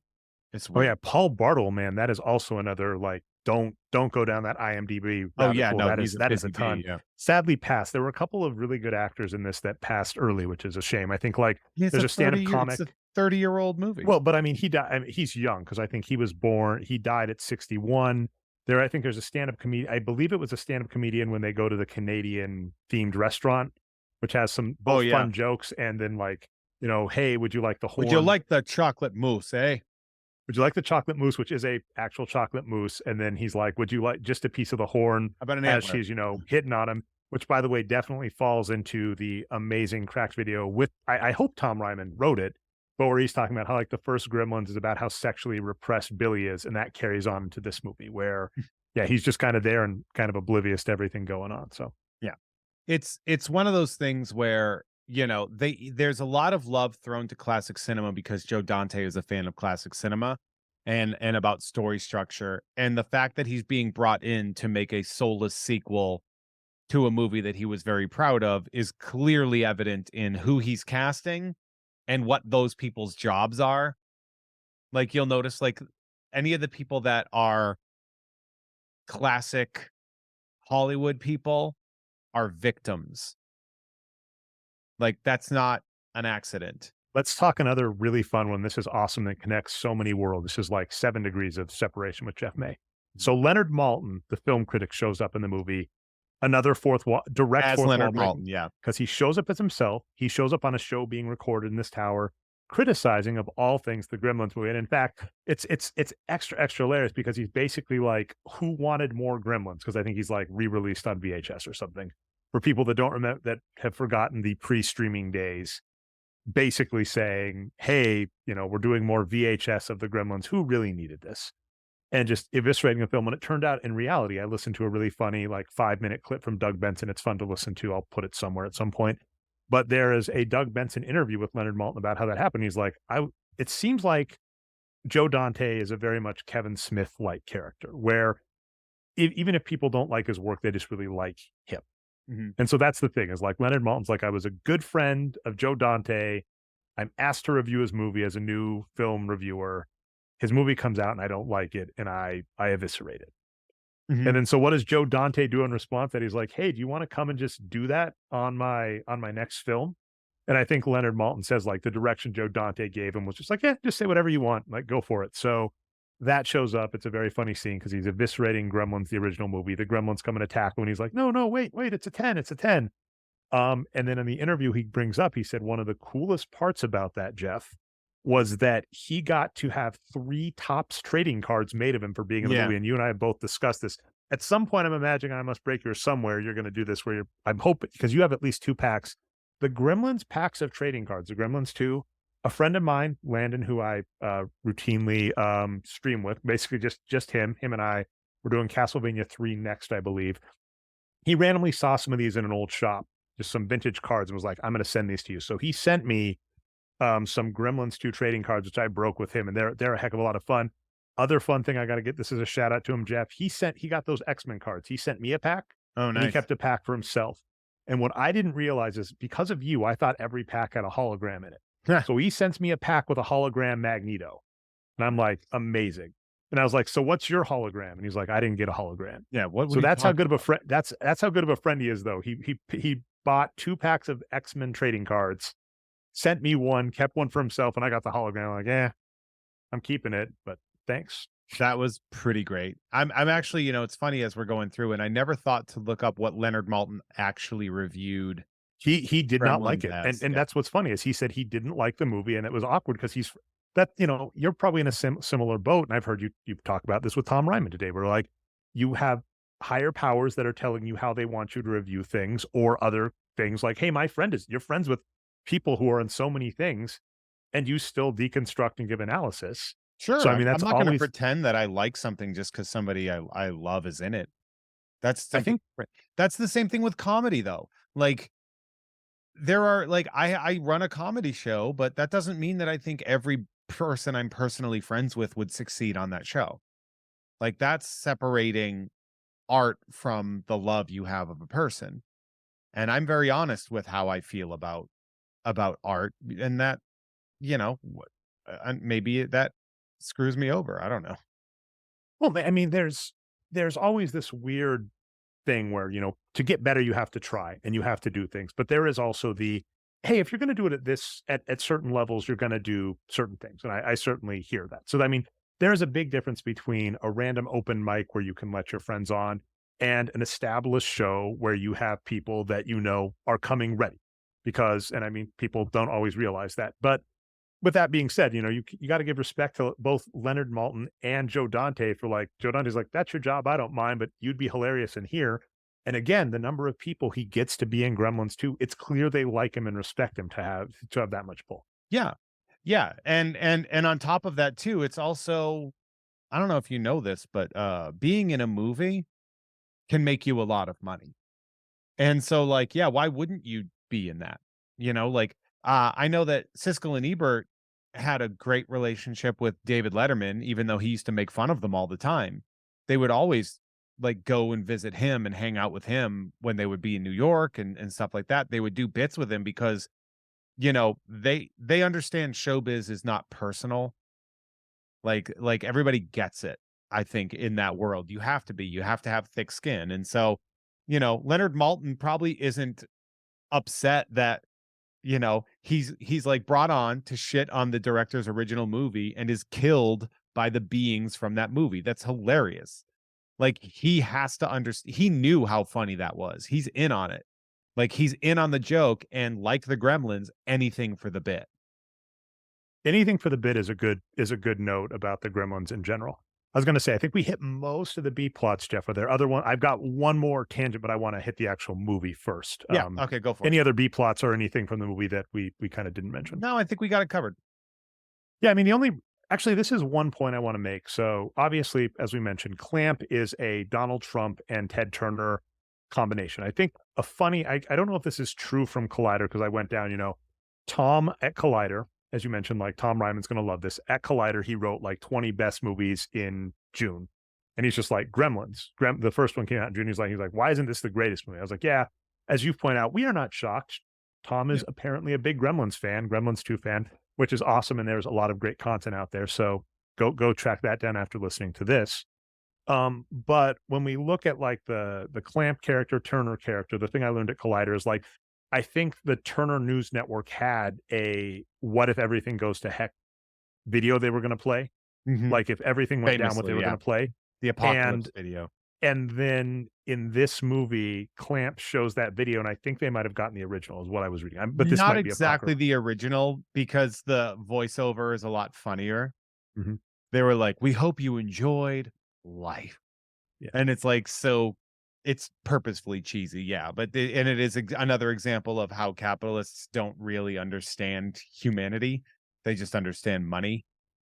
And I think it's like, yeah. Funny, But so the Clamp character, who is, runs everything and kind of shows in and out, and to the same point where you're making the fact that Dante has very opinionated things, the person with the money is useless. Like, he keeps trying to help, but he either ducks out of cowardice, out of fear, says he's going to do something. He actually almost does something helpful, but then that ends up to just not work. A lot of writers, unfortunately, I think, have wish fulfillment with rich people and assholes. And I might be wrong. I'm really curious your opinion of this, Jeff, but I've had a thought that a lot of the problems that we have with people thinking, oh, they're really good underneath, is pop culture. Because, as an example, Donald Trump was the archetype for a lot of rich people in pop culture. This case here, Clamp, I'm thinking Jack in Just Shoot Me. And writers want to believe, oh, this rich person, they seem prickly, they seem mean, but underneath they're really nice. And they're really writing fan fiction. What if there was this rich person that really liked me and that was really nice to me? And of course, they base them on someone in reality because they want them to seem grounded. And so then when people are confused, like, wait, Elon Musk is a jerk, Donald Trump is a jerk, it's like, yeah, this isn't the movies. They're not nice underneath. And then like my favorite one that I brought up before is like Ron Swanson on Parks and Rec. Allegedly, he's based on a real person that was met when they were, researching the show. And there was someone working at a Parks and Rec department that said, hey, I'm a libertarian. I understand the contradiction in that, I work for a public facility. It's like, no, you're an asshole and a hypocrite. You're not a nice person. Yeah. Now, Ron Swanson goes off to be beloved, but that's because he's played by Nick Offerman, who is like not a libertarian and is nice underneath. And so I think a lot of people are like, oh, this person that seems like a jerk, they're really nice. And it's like, I hate to tell you, even if it's based on reality, it's a lot of fiction. Yeah. Yep. That is nailed it. You nailed that. So like I whenever I look back at this and I look at this film and I talk about how it is sort of it reminds me a lot of, I don't know if you ever listened to, I did a podcast called Soundtracker about the Godzilla soundtrack. It's a very good podcast. Great. Eric is a great host. And it's one of those things where I did it on Godzilla 98 soundtrack, and No Shelter is probably the song that has lasted the longest as far as people knowing, and like it's maintained its strangleholds in pop culture more than like the Puff Daddy song or whatever. No Shelter is a brilliant song by Rage Against the Machine because they were paid by like Sony Music or Universal or whoever to make a song for their soundtrack, and they did. But the point of the song is that Godzilla is not the real enemy, capitalism is, and America is the real enemy. And they made a song that mentions Godzilla once for the Godzilla soundtrack. The one time it mentions Godzilla, it's that Godzilla isn't the problem, but American capitalism and imperialism is. They got a lot of money to make a popular song that is antithetical to the whole point of why they were being on the soundtrack, which is an excellent troll. Like, it's a perfect troll. Joe Dante is doing the same thing with making this movie. this movie is trolling the concept of Gremlins 2. Like, that is why I'm so fascinated by this movie. That is why I think it is brilliant, and brilliant in ways that I don't think people are willing to understand. And I'm not saying that they're incapable of it. I'm saying that people are not willing to entertain the fact that this movie is brilliant because of its mere existence. Gremlins 2's sort of satire is rooted in the subtlety of the movie is out there, and yes, it's clearly meta, but it still is not overtly telling you what it is. Whereas Last Action Hero is telling you that they are satiring Arnold Schwarzenegger's films. Because you have one character that is literally saying things over and over. Like, not only is the person saying it, so like in Gremlins 2, we have the people that are mocking the film. We have Leonard Maltin mocking the film. They aren't the main character. In Last Action Hero, one of the main characters says, I know what this is. He is a voice of authority. He is a person we trust. We are on his side. We are following him. So that's much easier to do than Gremlins 2, where you have a bunch of people in the movie, both positive characters and negative characters, saying commentary on the movie that they are in. But it's not like Billy every 5 minutes looking at camera being like, and now I bet a gremlin's going to bash through the screen. Exactly. And it's like in Last Action Hero, he says, that's the bad guy because I saw the beginning of this movie. Like it's overt. And I think both of these movies kind of failed because, I hate to say it, but they were too smart for the intended audience without, like, RoboCop was too smart for the popularity of what it was, but it still was great. If you don't consider the satire, RoboCop still is awesome. It's just so much better when you understand what so it's, Jeff, what here's a nice connection. Here was my point, right? When I was saying back earlier that routinely I hear you and other fabulous podcasters say, I don't want to make that show. That wouldn't be a good show. Mm-hmm. And I said, I disagree. I'm not saying, though, and I think we both agree, we're not saying it wouldn't be a good show, but it wouldn't be the show you want to make or the show you are making. So the people asking you to do a Tom and Jeff watch Batman of the Tick, and I've like laughed about that. I think there is a good Tick, the animated series show we could do at some point. The easy answer for me, Jeff, is always logistics. So when that comes about, I will definitely pitch it to you. I'm not saying that you wouldn't make a good Tom and Jeff watch the Tick show, but it can't be Tom and Jeff watch Batman and just plug in the Tick. That's a different show. No, and we wouldn't do that. Like, yeah, you could. Well, you couldn't, because then the people that are coming there hoping to hear hilarious Martian Manhunter bits, that doesn't make any sense because the show already made that bit. So you're not going to be doing that. They're not going to get what they want. You're not going to get what they want, but you could still produce something good, which is what I think happened with Gremlins 2. What's important to know about when we decide to make these shows is that we're not going to do something because the fans want it specifically. That's not a reason for us to do something. If that was the case, we'd be making a ton of different shows about a ton of different things that would bring us no joy. Would it bring us a little extra money? Sure, but well, that's always the thing. And I mean, that's what happened. I would argue with Joe Dante is right. An easy thing you can ask people if they say, I want this, because people on the internet are relentless, right? They will ask, do this, do this, do this. And you're like, I'll tell you what. I mean, I'll throw this out there, right? There is a Jeff May, there is a co-produced tier out there. I mean, I'm curious that someday, I think it's just your workload may not support you just doing an entire podcast from scratch, but you know, the I just watched tier or something like that. On various shows, there are tiers where it's like, if you really want that, you can pay for it. But if you're just going to ask me to do it for free, that is a much different ball game than pay for it. And that's what happened with Joe Dante. They gave him $50 million. He's like, you pay me $50 million and let me hire my friends. Yes, I'll make your movie. I'm not just going to make it just because you're demanding. Yeah. Tom and Adam and I, you know, in that triad here, of me and my co-hosts, when we make shows, we make shows that we want to make. And we also want to stretch our legs a little bit. It would be so easy to do Tom and Jeff Watch the Tick. It would be easy. And we actually, you know, we've bandied about and we've addressed it. I think we mentioned it on Jeff Has Cool Friends. Jeff and Tom Watch X-Men. Those are supposed to be parallel sister shows that were supposed to be sort of co-exclusives. Right? So if we were going to do like the Tick, for example, we would want to make something different because we would want to not feel artistically stale. And that's what another like watch podcast would do, would be that staleness. Joe Dante is a perfect example of somebody who doesn't want to keep making the same thing. Michael Bay makes very visually fascinating, stale movies. It's the same thing over and over and over again, right?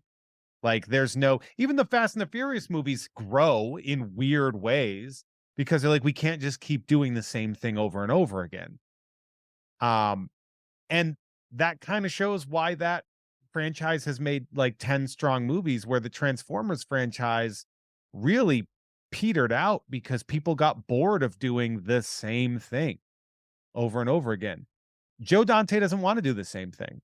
That's clear. Look at Joe Dante's filmography and show me a movie that is anything like any of his other movies. Like I challenge people to do that, because he really does be like, all right, well, I made this, time to move along. And to a lesser extent, Quentin Tarantino does something similar, although his scripts are not like, I don't think he's made 2 movies, other than the fact that Kill Bill is 2 movies that are the same genre and point. Sure, he puts his hyper violence in there, but you know, it is what it is. But if you look at like the films that he made, right, it's all very different, except I guess maybe Small Soldiers being kind of like Gremlins a little bit, but not really. But if you look at like Gremlins 2, The Burbs, He made Matinee. That's interesting. That's such a weird one. Small Soldiers, Looney Tunes back in action. And then he went over to TV and did a bunch of stuff. But like the point of what he does is he's clearly doesn't like to stay in the same box. He likes to branch out. And that's why he probably didn't want to do a sequel to Gremlins 2. Or a sequel to Gremlins. He's like, I already did Gremlins, and it's unnecessary to move on. Like, what do you want to do? And they're like, well, we have to do this. We have to. All right. That is the sad capper to this movie, because it's, you know, even when you make the movie making fun of itself, of course, we're here with the hindsight of 30 years in the future, and what they're re-release, you know, they are making they made the animated Gremlin show, which your friend was on, which is awesome. But I'm just saying, like, the capitalist market of just like, ask for it, make it, produce it, still happens. The end of this movie, not the funny marriage ending, but the true end of the movie is Clamp comes up. He talks about merchandising, and then what he finds is he asks for a piece of paper. Billy gives him a piece of paper, and it's a picture of his Kingston Falls hometown. And he offers to buy it. And he's like, I love this. And he basically says, I mean, this is what's funny. He doesn't look straight at camera. He might as well look straight at camera and says, this is nostalgia. I want to make nostalgia. He and literally Billy says that out loud. Yeah. He says, this is what's hot now. Yeah. Billy and Kate look at him and go, I don't think you can do that. And what's funny is he says, I want to make the biggest, best ever. I'm going to buy this off you. Don't worry about it. Yeah. It's funny because he says, I want to buy this. And Kate goes, you want to buy the town of Kingston Falls? And he's like, no, the design. And they're kind of like, I don't think, and I think it's like Billy is going to be like, I don't really think you can. And then Kate is kind of like, through at least the energy of it, she kind of shuts him up and is like, oh yeah, we can sell you the design. It's going to take a lot of money to get Billy to do that, because, you know, designing a whole town is going to be difficult, which is funny because they're ripping him off in a very funny way. Like he's going to pay out the nose for a design of something that already exists and was created naturally, and he's trying to force that naturalization. So he didn't learn anything. Like, and that's like really the most perfect comment on nostalgic property right now. Like that is what happens, right? Is these big companies are like, we want that nostalgia. You're like, the thing that exists, it's like, you know, you can just let people create and give them room to grow. They're like, no, we want to buy it and own it. And this was said in 1990, Jeff. And I'm just like, wow, that was, I saw when I was like watching it, as like an existential crisis. You're like, Gremlins 2 was right all along, Jeff. Gremlins 2 was right all along. That's because it was right while it was being made. When you look at the merchandising, right? Because here's the thing is, this movie was made in 1989, right? So they filmed it like sort of after clearly the Batman frenzy of seeing, like, because I don't think people understand how much of a merchandising juggernaut Batman was.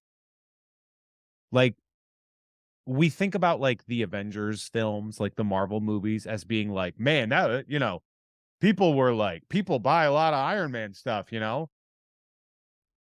Like every third person was wearing something Batman in 1989.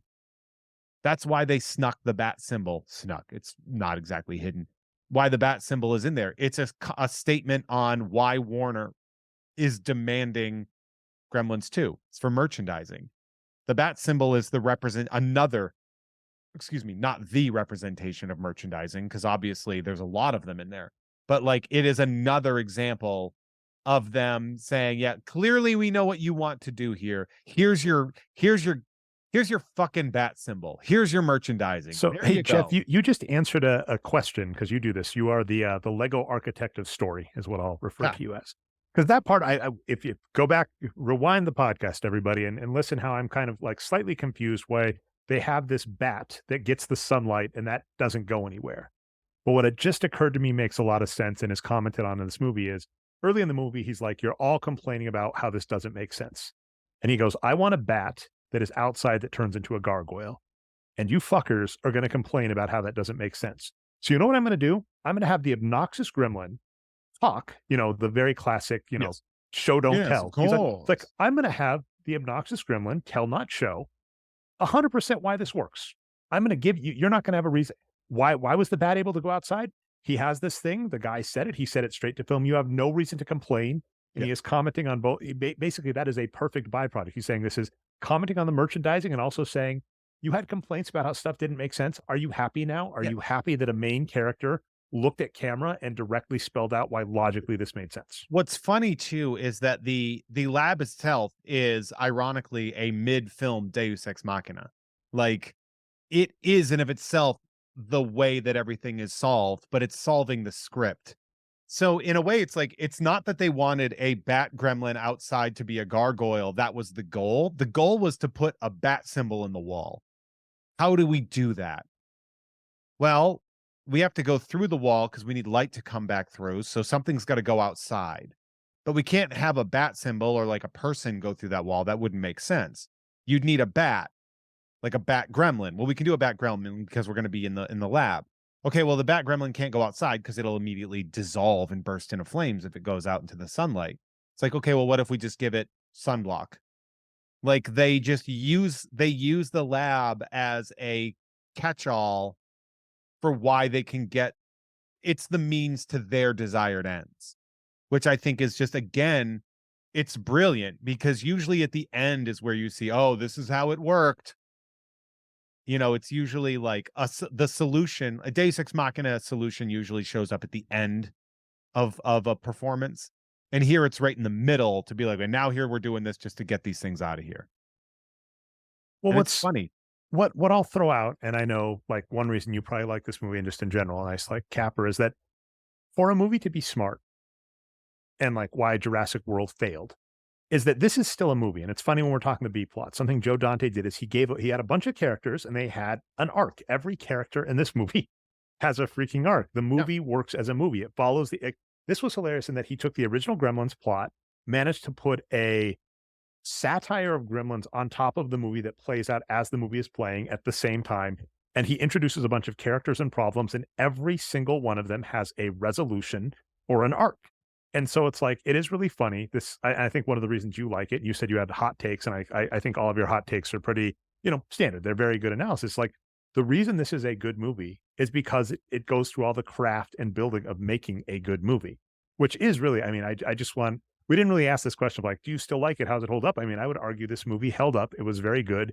Like I said, it was depressing in how much of it held up and how many of the messages, it was just like, you can't stand in the way of progress, or you can't stand in the way of capitalism. Like, you were right, Joe Dante. But I mean, I do got to give, like, when we're talking like the craftsmanship of movie, I do think Gremlins 2 really qualifies in that.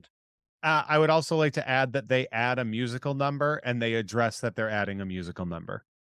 Like they add a New York scene when Tony Randall is singing New York, which I cannot stress enough how funny that must have been, getting him to sign on. Like getting him to sign on to be like, you get to sing New York as you're getting like dissolved or whatever. Like that's very funny.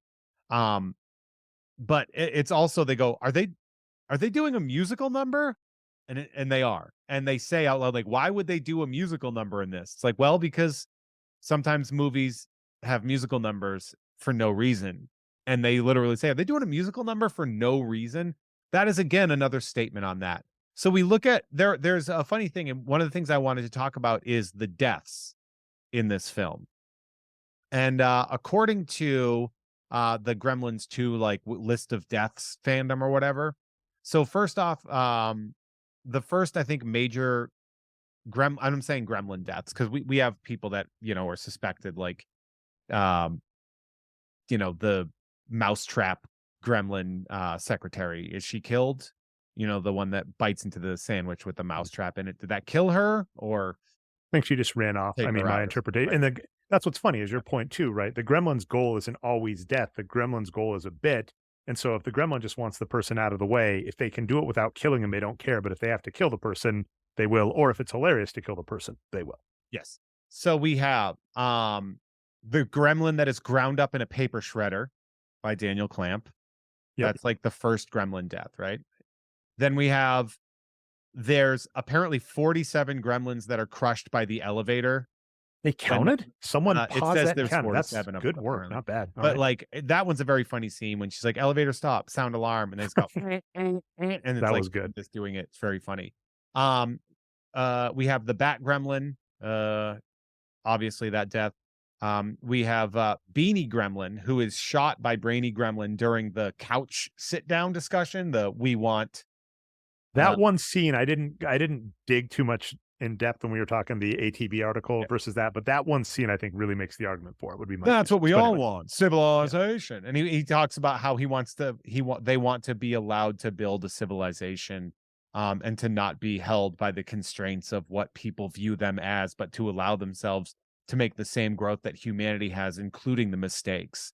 But in doing so, he's like going through this process, but he also like shoots this gremlin in the face, turns and goes, now, was that civilized? Clearly not. Of course we're going to have our mistakes, but that's the whole point. And like, it's this funny meta commentary on the existence of these beings that are sentient. These are intelligent or semi-intelligent animals. So we have Mohawk / Spider Gremlin is then burned to death with the arrow. There's a gremlin that's playing with the puppet that they take a photo of, and he turns to bones and just immediately falls down. Very funny bit. That is killed. Murray Futterman, a gremlin hawks a loogie on him, and he just has it and throws him down the elevator shaft, which is very funny too. I kind of forgot about that death. Did they list the did I miss it? Did they list the Bat Gremlin getting turned into stone? Yes, or we did Bat Okay, Gremlin. yeah. We covered Bat Gremlin. We have Electric Gremlin, who basically dissolves into, he dissipates into existence after killing 235 gremlins that are wet in there. We have, including, I guess their names were George, Lenny, and Daffy, which were like the 3 other new gremlins, including the one that somehow mixed a Marathon Man reference into it when he ties up Billy in the dentist chair and keeps yelling, "Is it safe?" Oh, I've never seen Marathon Man with Dustin Hoffman. But Yeah, that's the reference. Okay, yeah, makes that's a sense. Marathon Man reference. Yeah. The very funny witch gremlin that has a little witch hat, and when they're all melting, he's like, "I'm melting. What a world! What a world!" Which is also Joe Dante, by the way. And he also shows up as the director of like the scary show with the grandpa. So that's cool. Yes, he is. He's the Sorry Fred guy. Yeah, so he did pretty well. He did great. Good for him. And then so Billy has the highest kill count in the film with 739 gremlins, apparently. I'm missing how that seems number high. adds up, but I'm not worried too much. That seems I can high. It check must the be from math other later. things. It might be from Gremlins 1 and Gremlins 2 combined. Are they giving him or Phoebe Cates credit for lighting the theater on fire? Yeah, right. Who knows? Yeah.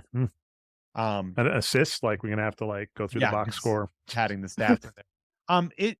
What I want to get into here, and what I want to sort of address, which I think is something that that I think people might miss with Gremlins 2 because it's not Gremlins 1 and it was never supposed to be, is that a director fearlessly made a film that was a parody of itself.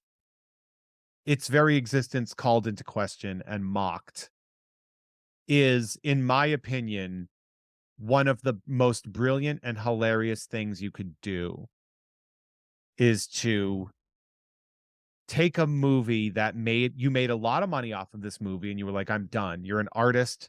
This is why you do this. You might work in, in the commercial standpoint, but you're still an artist, right? And then to be like, You know what? Fuck this. I'm gonna make a movie that is in of itself a joke of its own existence." I love it. I love that aspect of it. It's why I love this movie. I think I watch Gremlins more, but I love the existence of Gremlins 2 more. Like, I love that it's such a bold decision to make this movie.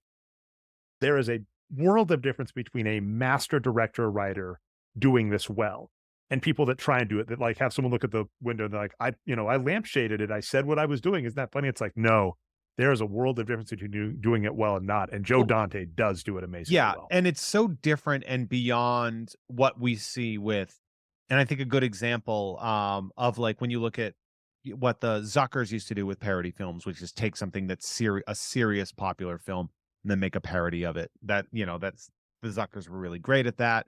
And I think more modern, like I think the Wayans family actually does a good job when they do those parody films. But this is just its own very unique thing that, again, you said Last Action Hero tried. They both bombed. I think they were too smart for the room. I think they tried too much on that, I guess is what the point. They gave the audience too much credit. And I'm not saying that I'm smarter than the average moviegoer. I'm not smarter than many people. But I made it my job to understand these things, right? I can't fix my own plumbing. But, and I'm sure there are people that don't understand Gremlins 2 that are much better plumbers to me. And only one of those people is useful. Like my thing isn't a useful talent to have realistically.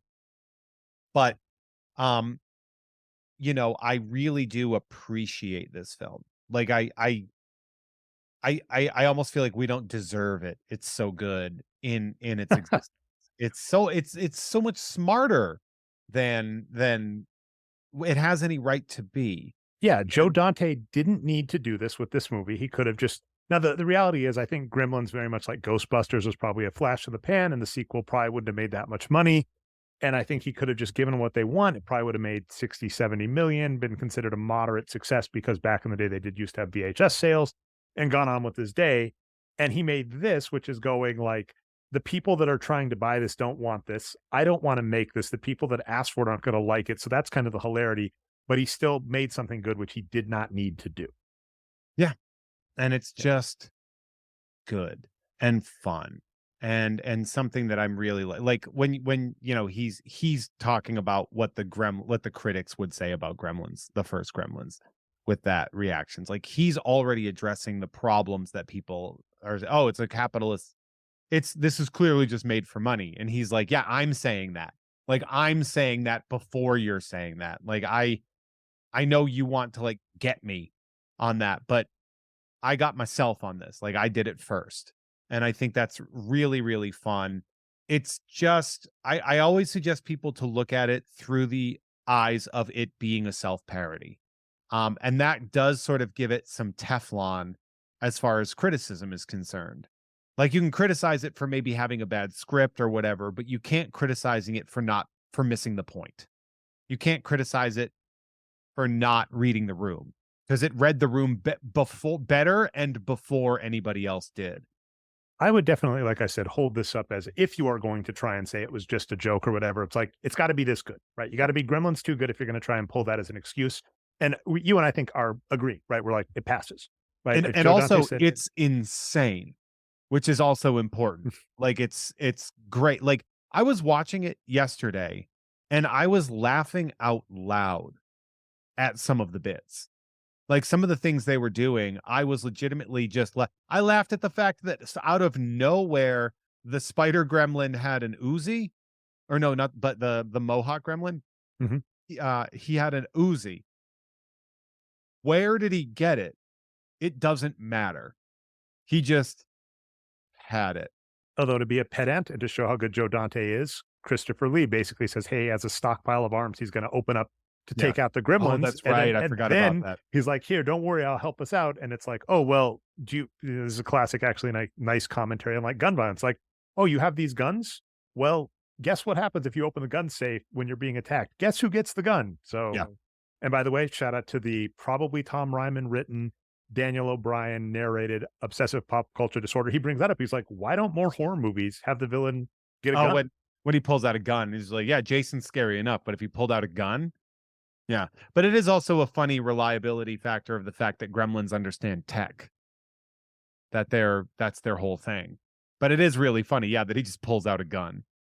This is a film that is, I think, unfairly maligned. I think it is insane, which is why we picked it and why we're doing it. And it's fun and it's silly and I love it. And there was a Nintendo game and like there's all this stuff about it where like we knew what was going to happen. Joe Dante knew what was going to happen and he's like, "Fine, I'm just going to make my movie." There are so many things that we didn't touch upon just because this is a very dense movie with the jokes. Some of the jokes aren't necessarily like the stereotype of a Japanese man. That poor actor just got himself stereotyped all the time. But the stereotype of a Japanese tourist being camera obsessed, um, that's been going on forever. I'm not 100% sure if he's Japanese, but I know that is the stereotype, was like the Asian tourist with all the cameras. So like, that is that a commentary on that poor actor's existence of him playing, because he was like Long Duck Dong, right? Yeah, and 16 Yeah. Candles. Yeah, and like you're kind of like, oh, that's really uncomfortable. Like, is it meta commentary or is it playing to the same racist trope that this guy's been stuck in this whole time? Like, who? I don't know what to tell you. But like the character of Microwave Marge is so funny. And every line she has is great. And you get so much rich context where she's talking about cooking with sherry, but it's in a microwave. So she's mostly just drinking the sherry. And she's like, some people use a little. And then she like takes a slug. She goes, "I use a lot." And like, she's just going to town on it. It's, the commentary on billionaires and how out of touch they are. You can't make them too close to Trump because then you'd get sued. Especially, they made Clamp kind of a hero, but then you forget that his book is The Art of the Deal. They still make him clueless. And even when he comes to save the day, he slips, falls on his ass, and shoots his gun in the air. Like, it's really like, sort of like Commodus from Gladiator, when there's all these people that are like helping him look good instead of actually getting that thing done. Yeah, comes in after the conflict is resolved. Classic. Yeah. But all in all, like, I really do love this film. It's a film that is better than it gets credit for, which is kind of ironic when you think about some of the other films that we touch on. That one of them we're going to be covering this season is one that I think is substantially worse than it gets credit for. And we can And discuss that I mean, we later. already gave that one away. That's Teenage Mutant Ninja Turtles. I think I agree. I mean, I think Oh, it's the so fun- much worse than it gets credit for. People really put it on a pedestal, and it is bad. Oh, absolutely. I mean, I think I agree. I mean, and it's very obvious. Yeah, I mean, it'll be interesting to see the comparisons we do for that. But yeah, I mean, and it's what's worth noting, I will give a spoiler of this season because I am a numbers geek in terms of movie grosses. I think that's where I got my name, Nerd Numbers. There's a site called the-numbers.com, which does movie grosses. I love that site. I've been reading it forever. And if you look at Gremlins 2, secret movie number 2 that you can find if you subscribe to Kim Krall's Patreon, or Teenage Mutant Ninja Turtles 2, relative to the first movies, they all bombed. So, this is really the only one where there's an argument where Joe Dante said, "I told you," and was right. And it was 50 million budget, 40 million gross. So not horrible, but like Teenage Mutant Ninja Turtles 2 relative to the first one, the middle movie relative to the first one. It's just like clearly some studio execs said we wanted this, and they would. No one was happy with what they got, I think. Yeah, except Joe. Well, this one, Joe should be happy. He got the Yeah, money. he should Like, be. he knew, Great. but he knew. That's our point. Like, of the 3 movies we are covering, this is the self-aware one that knew what it was doing and knew what it was getting. Yeah. So this movie is one of those ones where, like, again, I cannot stress enough. I was watching it and having the understanding that I do. I was laughing. I do not laugh out loud a lot. I just don't. You know, I wish I was an easy laugh. I think people that are an easy laugh are like funner to be around. I'm just not that person. You know, I always think about people like Dana Gould he's not an easy laugh in that he doesn't laugh at things that aren't funny, but when he thinks something is funny, he laughs and he laughs hard. And it's so affable and so likable. And I wish I was more like that. I'm just not. I rarely laugh out loud. It's been addressed with me several times. You also address the self-awareness of yourself. We're going meta on the show, Jeff. Yeah. Of like, you know what you look like. And Yeah. you are a very tall person and you've made the joke, you look like a cop. You know, yeah. And unfortunately, there is a difference, right? I know, you know, being a little more jovial looking, you've commented on being, I'd be curious about like past you because you've commented on that. Like, I'm aware of if you are intimidating versus not, what it comes across when you laugh at people or laugh with people or laugh in general. So I think like that's the thing is like in some cases it would be a lot like, better if I was laughing, because if I was laughing, people would be like, "Oh, he's got a good sense of humor." But I'm a hard laugh, which makes me look meaner. Or it could make you look. I mean, there are people that laugh and it's terrifying. No, like, that's like a bull. Like, I'm not laughing at people for bullying reasons people would misconstrue it. Like, if I hear a good joke, I laugh, but like I don't laugh out loud often. I just don't. And I laughed out loud so many times watching this movie yesterday. A movie I've seen so many times already. So just enjoy it. It's on Max. You can watch it. And then watch Gremlins Secrets of the Mogwai featuring cool friend AJ Lacasio as Gizmo. Is Gizmo? That is so wild. I've known both Gizmos. What the heck is with that, Jeff? Yeah, I know both Gizmos. I don't know what to say to that. I mean, like, yeah, this was such a fish in the barrel after picked, because I think I've just on this show you've mentioned it a couple times, like that seemed good. But then like diving down the rabbit holes, all the connections, you know, the Charlie Day wall of all the things. This was too easy. And as I've already mentioned, if you're an IMDb, I'm warning you ahead of time, don't do it because your wall's going to fall apart. It is. I'm really glad we get to do this season. I'm very excited about it. We've got some really great ones coming up for July and August. The summer of blockbusters. What a weird, unique sentence to say, right? No such thing as summer blockbusters, right? Oh, wait, no, that's a thing. Well, I absolutely love the show. I'm happy we get to keep doing it, Jeff. And like I said, I want to, you know, do the ending of Gremlins 2, bring us into plugs, bring us into that, and then let you go produce more stuff, which thank you. Thank you for that. I'm looking forward to tomorrow. Tom and Jeff watch Batman. It's one of my staples. I was off because last week with all the travel, I didn't listen to it in time. So I didn't listen to the Static Shock episode until I think Sunday. It was very weird. It was a weird week for me, Jeff. Yeah, and we'll be recording the last episode of Static Shock, which if you want to listen to Tom and Jeff watch Batman, head on over to Gamefully Unemployed's Patreon, patreon.com/gamefullyunemployed. GAMEFULLY. We are finishing up Static Shock. So as of yesterday, if you're listening upon release, yesterday would be the when that last episode went, and that is our official wrap on the DC animated universe, or as I call the Deanieverse or the Bruce Timmverse. Our last thing will be the last episode of Static Shock that features Batman. That's the last thing we've ever covered from that universe.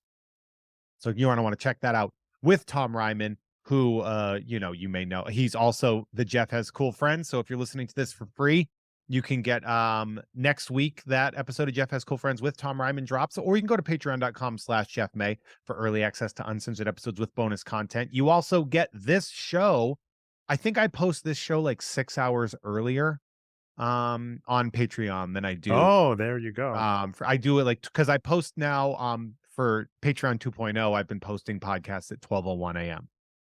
So once it starts to be the day, that's when it goes up. But I think we were going to do one episode of BoneCon for this show that was like Patreon exclusive, which was like you breaking some of the packs. And I think we just did it straight. So Yeah. thus far, Nerd has remained free on the Jeff thing. But if you want to produce more of it, and bonus content, etc., is on the horizon. It's just something that we me, the logistics guy, have not had the time for it. But I Must Break You, where I open packs of trading cards. And on the next I Must Break You, I am absolutely going to be opening these packs of Gremlins 2 trading cards that I have on here.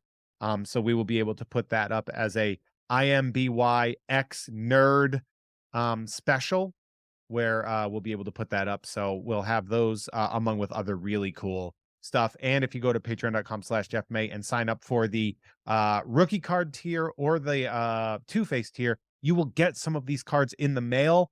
I am finalizing my packages for the people that that should be getting their June packages from last month. Unfortunately, it's taken a while to curate because I opened way too many cards last month. And so now I've learned my lesson of collating stuff ahead of time. But you can go over and check that out. You can also check me out on You Don't Even Like This. You Don't Even Like This Show. You Don't Even Like Sports. And of course, my sports card breaking You Don't Even Like Sports cards. All of those with Adam Todd Brown on the You Don't Even Like This network, I believe is what it's called. Yeah, I think that's what it's going to. I think it's still on tops for like SEO and stuff, but it's heading that way, which is good. Why delts? Which means I think, you got to do some like boxing show about delts or something, Jeff. Why delts? Why delts currently? So they look huge. I think that's all my shit. If you want to see me live, the second Friday of every month is Blast from the Past on Magnolia in Burbank, California. I'm saying this not as an insult to anybody who's ever been on my show before, because we've had some dope shows. The July 14th Mint on Card has maybe the most stacked lineup I've ever had on a non-anniversary show. I was about to ask about the anniversary show. I was like, wow, if it's bigger than the anniversary show, that'd be something. Well, the anniversary shows are all-star games, where we book more comics. It tends to be less time because obviously we can't, we can't have 10 comics on a show doing 10 minutes. That would be an insufferably long show. But I mean, this show coming up, we've got like Anna Dresden's on it, James Fritz, Aparna Nancherla's on it, Deborah DiGiovanni, like just an absolute murderer's row. So you're going to want to check that out if you're in the Valley area. What I'll throw out is next month's Nerd. I'm not going to say the subject because it's still fun, but it might be obvious if you know the thing, is going to be a Avengers Assemble Jeff May joint. Because if you look at the banner of Jeff Has Cool Friends, you have Ugg Fine with Kim Crawl, an amazing show.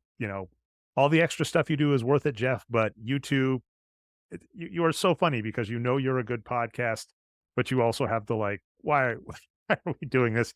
Hence the name. But Kim Crawl, an absolute delight, who's also been on the You Don't Even Like network a bunch lately. Just great. We're going to do all three of us, Jeff, on the same show because you put Nerd on the dais with you and Ugg Fine, which meant a lot, which is awesome. So all three members of the Jeff Has Cool Friends network are going to do an episode next month on Nerd. I think that's the first crossover of all three. I can't recall like even doing a call-in show or anything where Kim was there. Avengers, so I am looking baby. forward to that. I'm looking forward to that. Dre, what else are you plugging though? I'll just do @Nerd Numbers from both places. Substack yelled at me and says, hey, you haven't been writing in a while, but I've got an article on the Bradley Beal Chris Paul trade coming up, which is 90% complete. So hilarious trade for any fans, and hopefully, because you have many Clippers fans in your audience, hopefully Chris Paul ends up back on the Clippers. Anyway, but that's it. Just look for Nerd Numbers most places. The thing I'm most proud of actually is the Nerd Show, and I'm really excited about next month. So I love doing the show. all. I really love doing it, and I love the people that enjoy listening. It means a lot. We absolutely. I love this movie. I hope you did too. And when I say you, I mean both the listeners and Dre. And we will see you guys all next month for the next part 2 of this season of fucked up sequels. Fucked up sequels. Oh, sorry, you've named. I was really banning about how to name this season, and sorry, Jeff, that's just too good. We can just let's do weird or insane sequels. I don't want to say fucked up sequels officially because I don't want to do that branding. I don't want to make your podcast have the F word in it as a season title. That's weird. I think WTF sequels was good. I think that was a good comment. I think you said that in one of the back and forth. So that's a nice compromise. WTF sequels. Sure, if that's what you want. It is technically your show. So Yeah, sure. Let All right, WTF WTF sequels it is, Jeff. That's definitely good for that.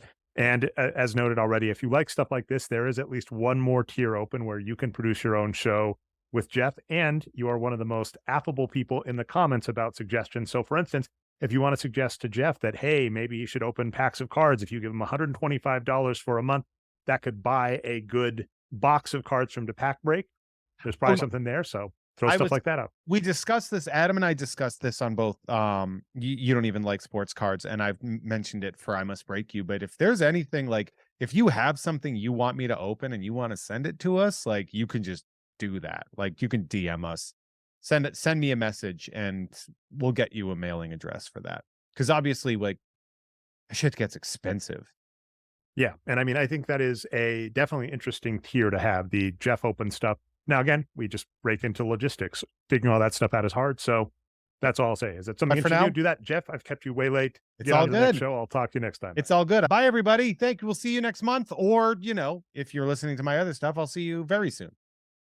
Bye. Bye.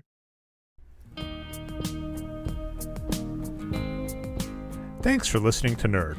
If you want to help keep the podcast growing, it's definitely worth your while to head over to patreon.com/JeffMay. And also, you'll get bonuses and early access to cool stuff. Cool stuff like videos of Jeff showing off awesome collectibles and doing pack-breaking videos. It'd be worth your while to check out Jeff May's YouTube channel. That's youtube.com/@HeyThereJeffro. That's spelled JEFFRO. And shocker, that is also his Twitter and Instagram account as well. So follow Jeff everywhere. You can find me most places on the internet as @NerdNumbers. Also, shout out to Chris Haugen for the outro theme of Pure Magic. Thanks so much, and we'll be back with another nerdy subject soon.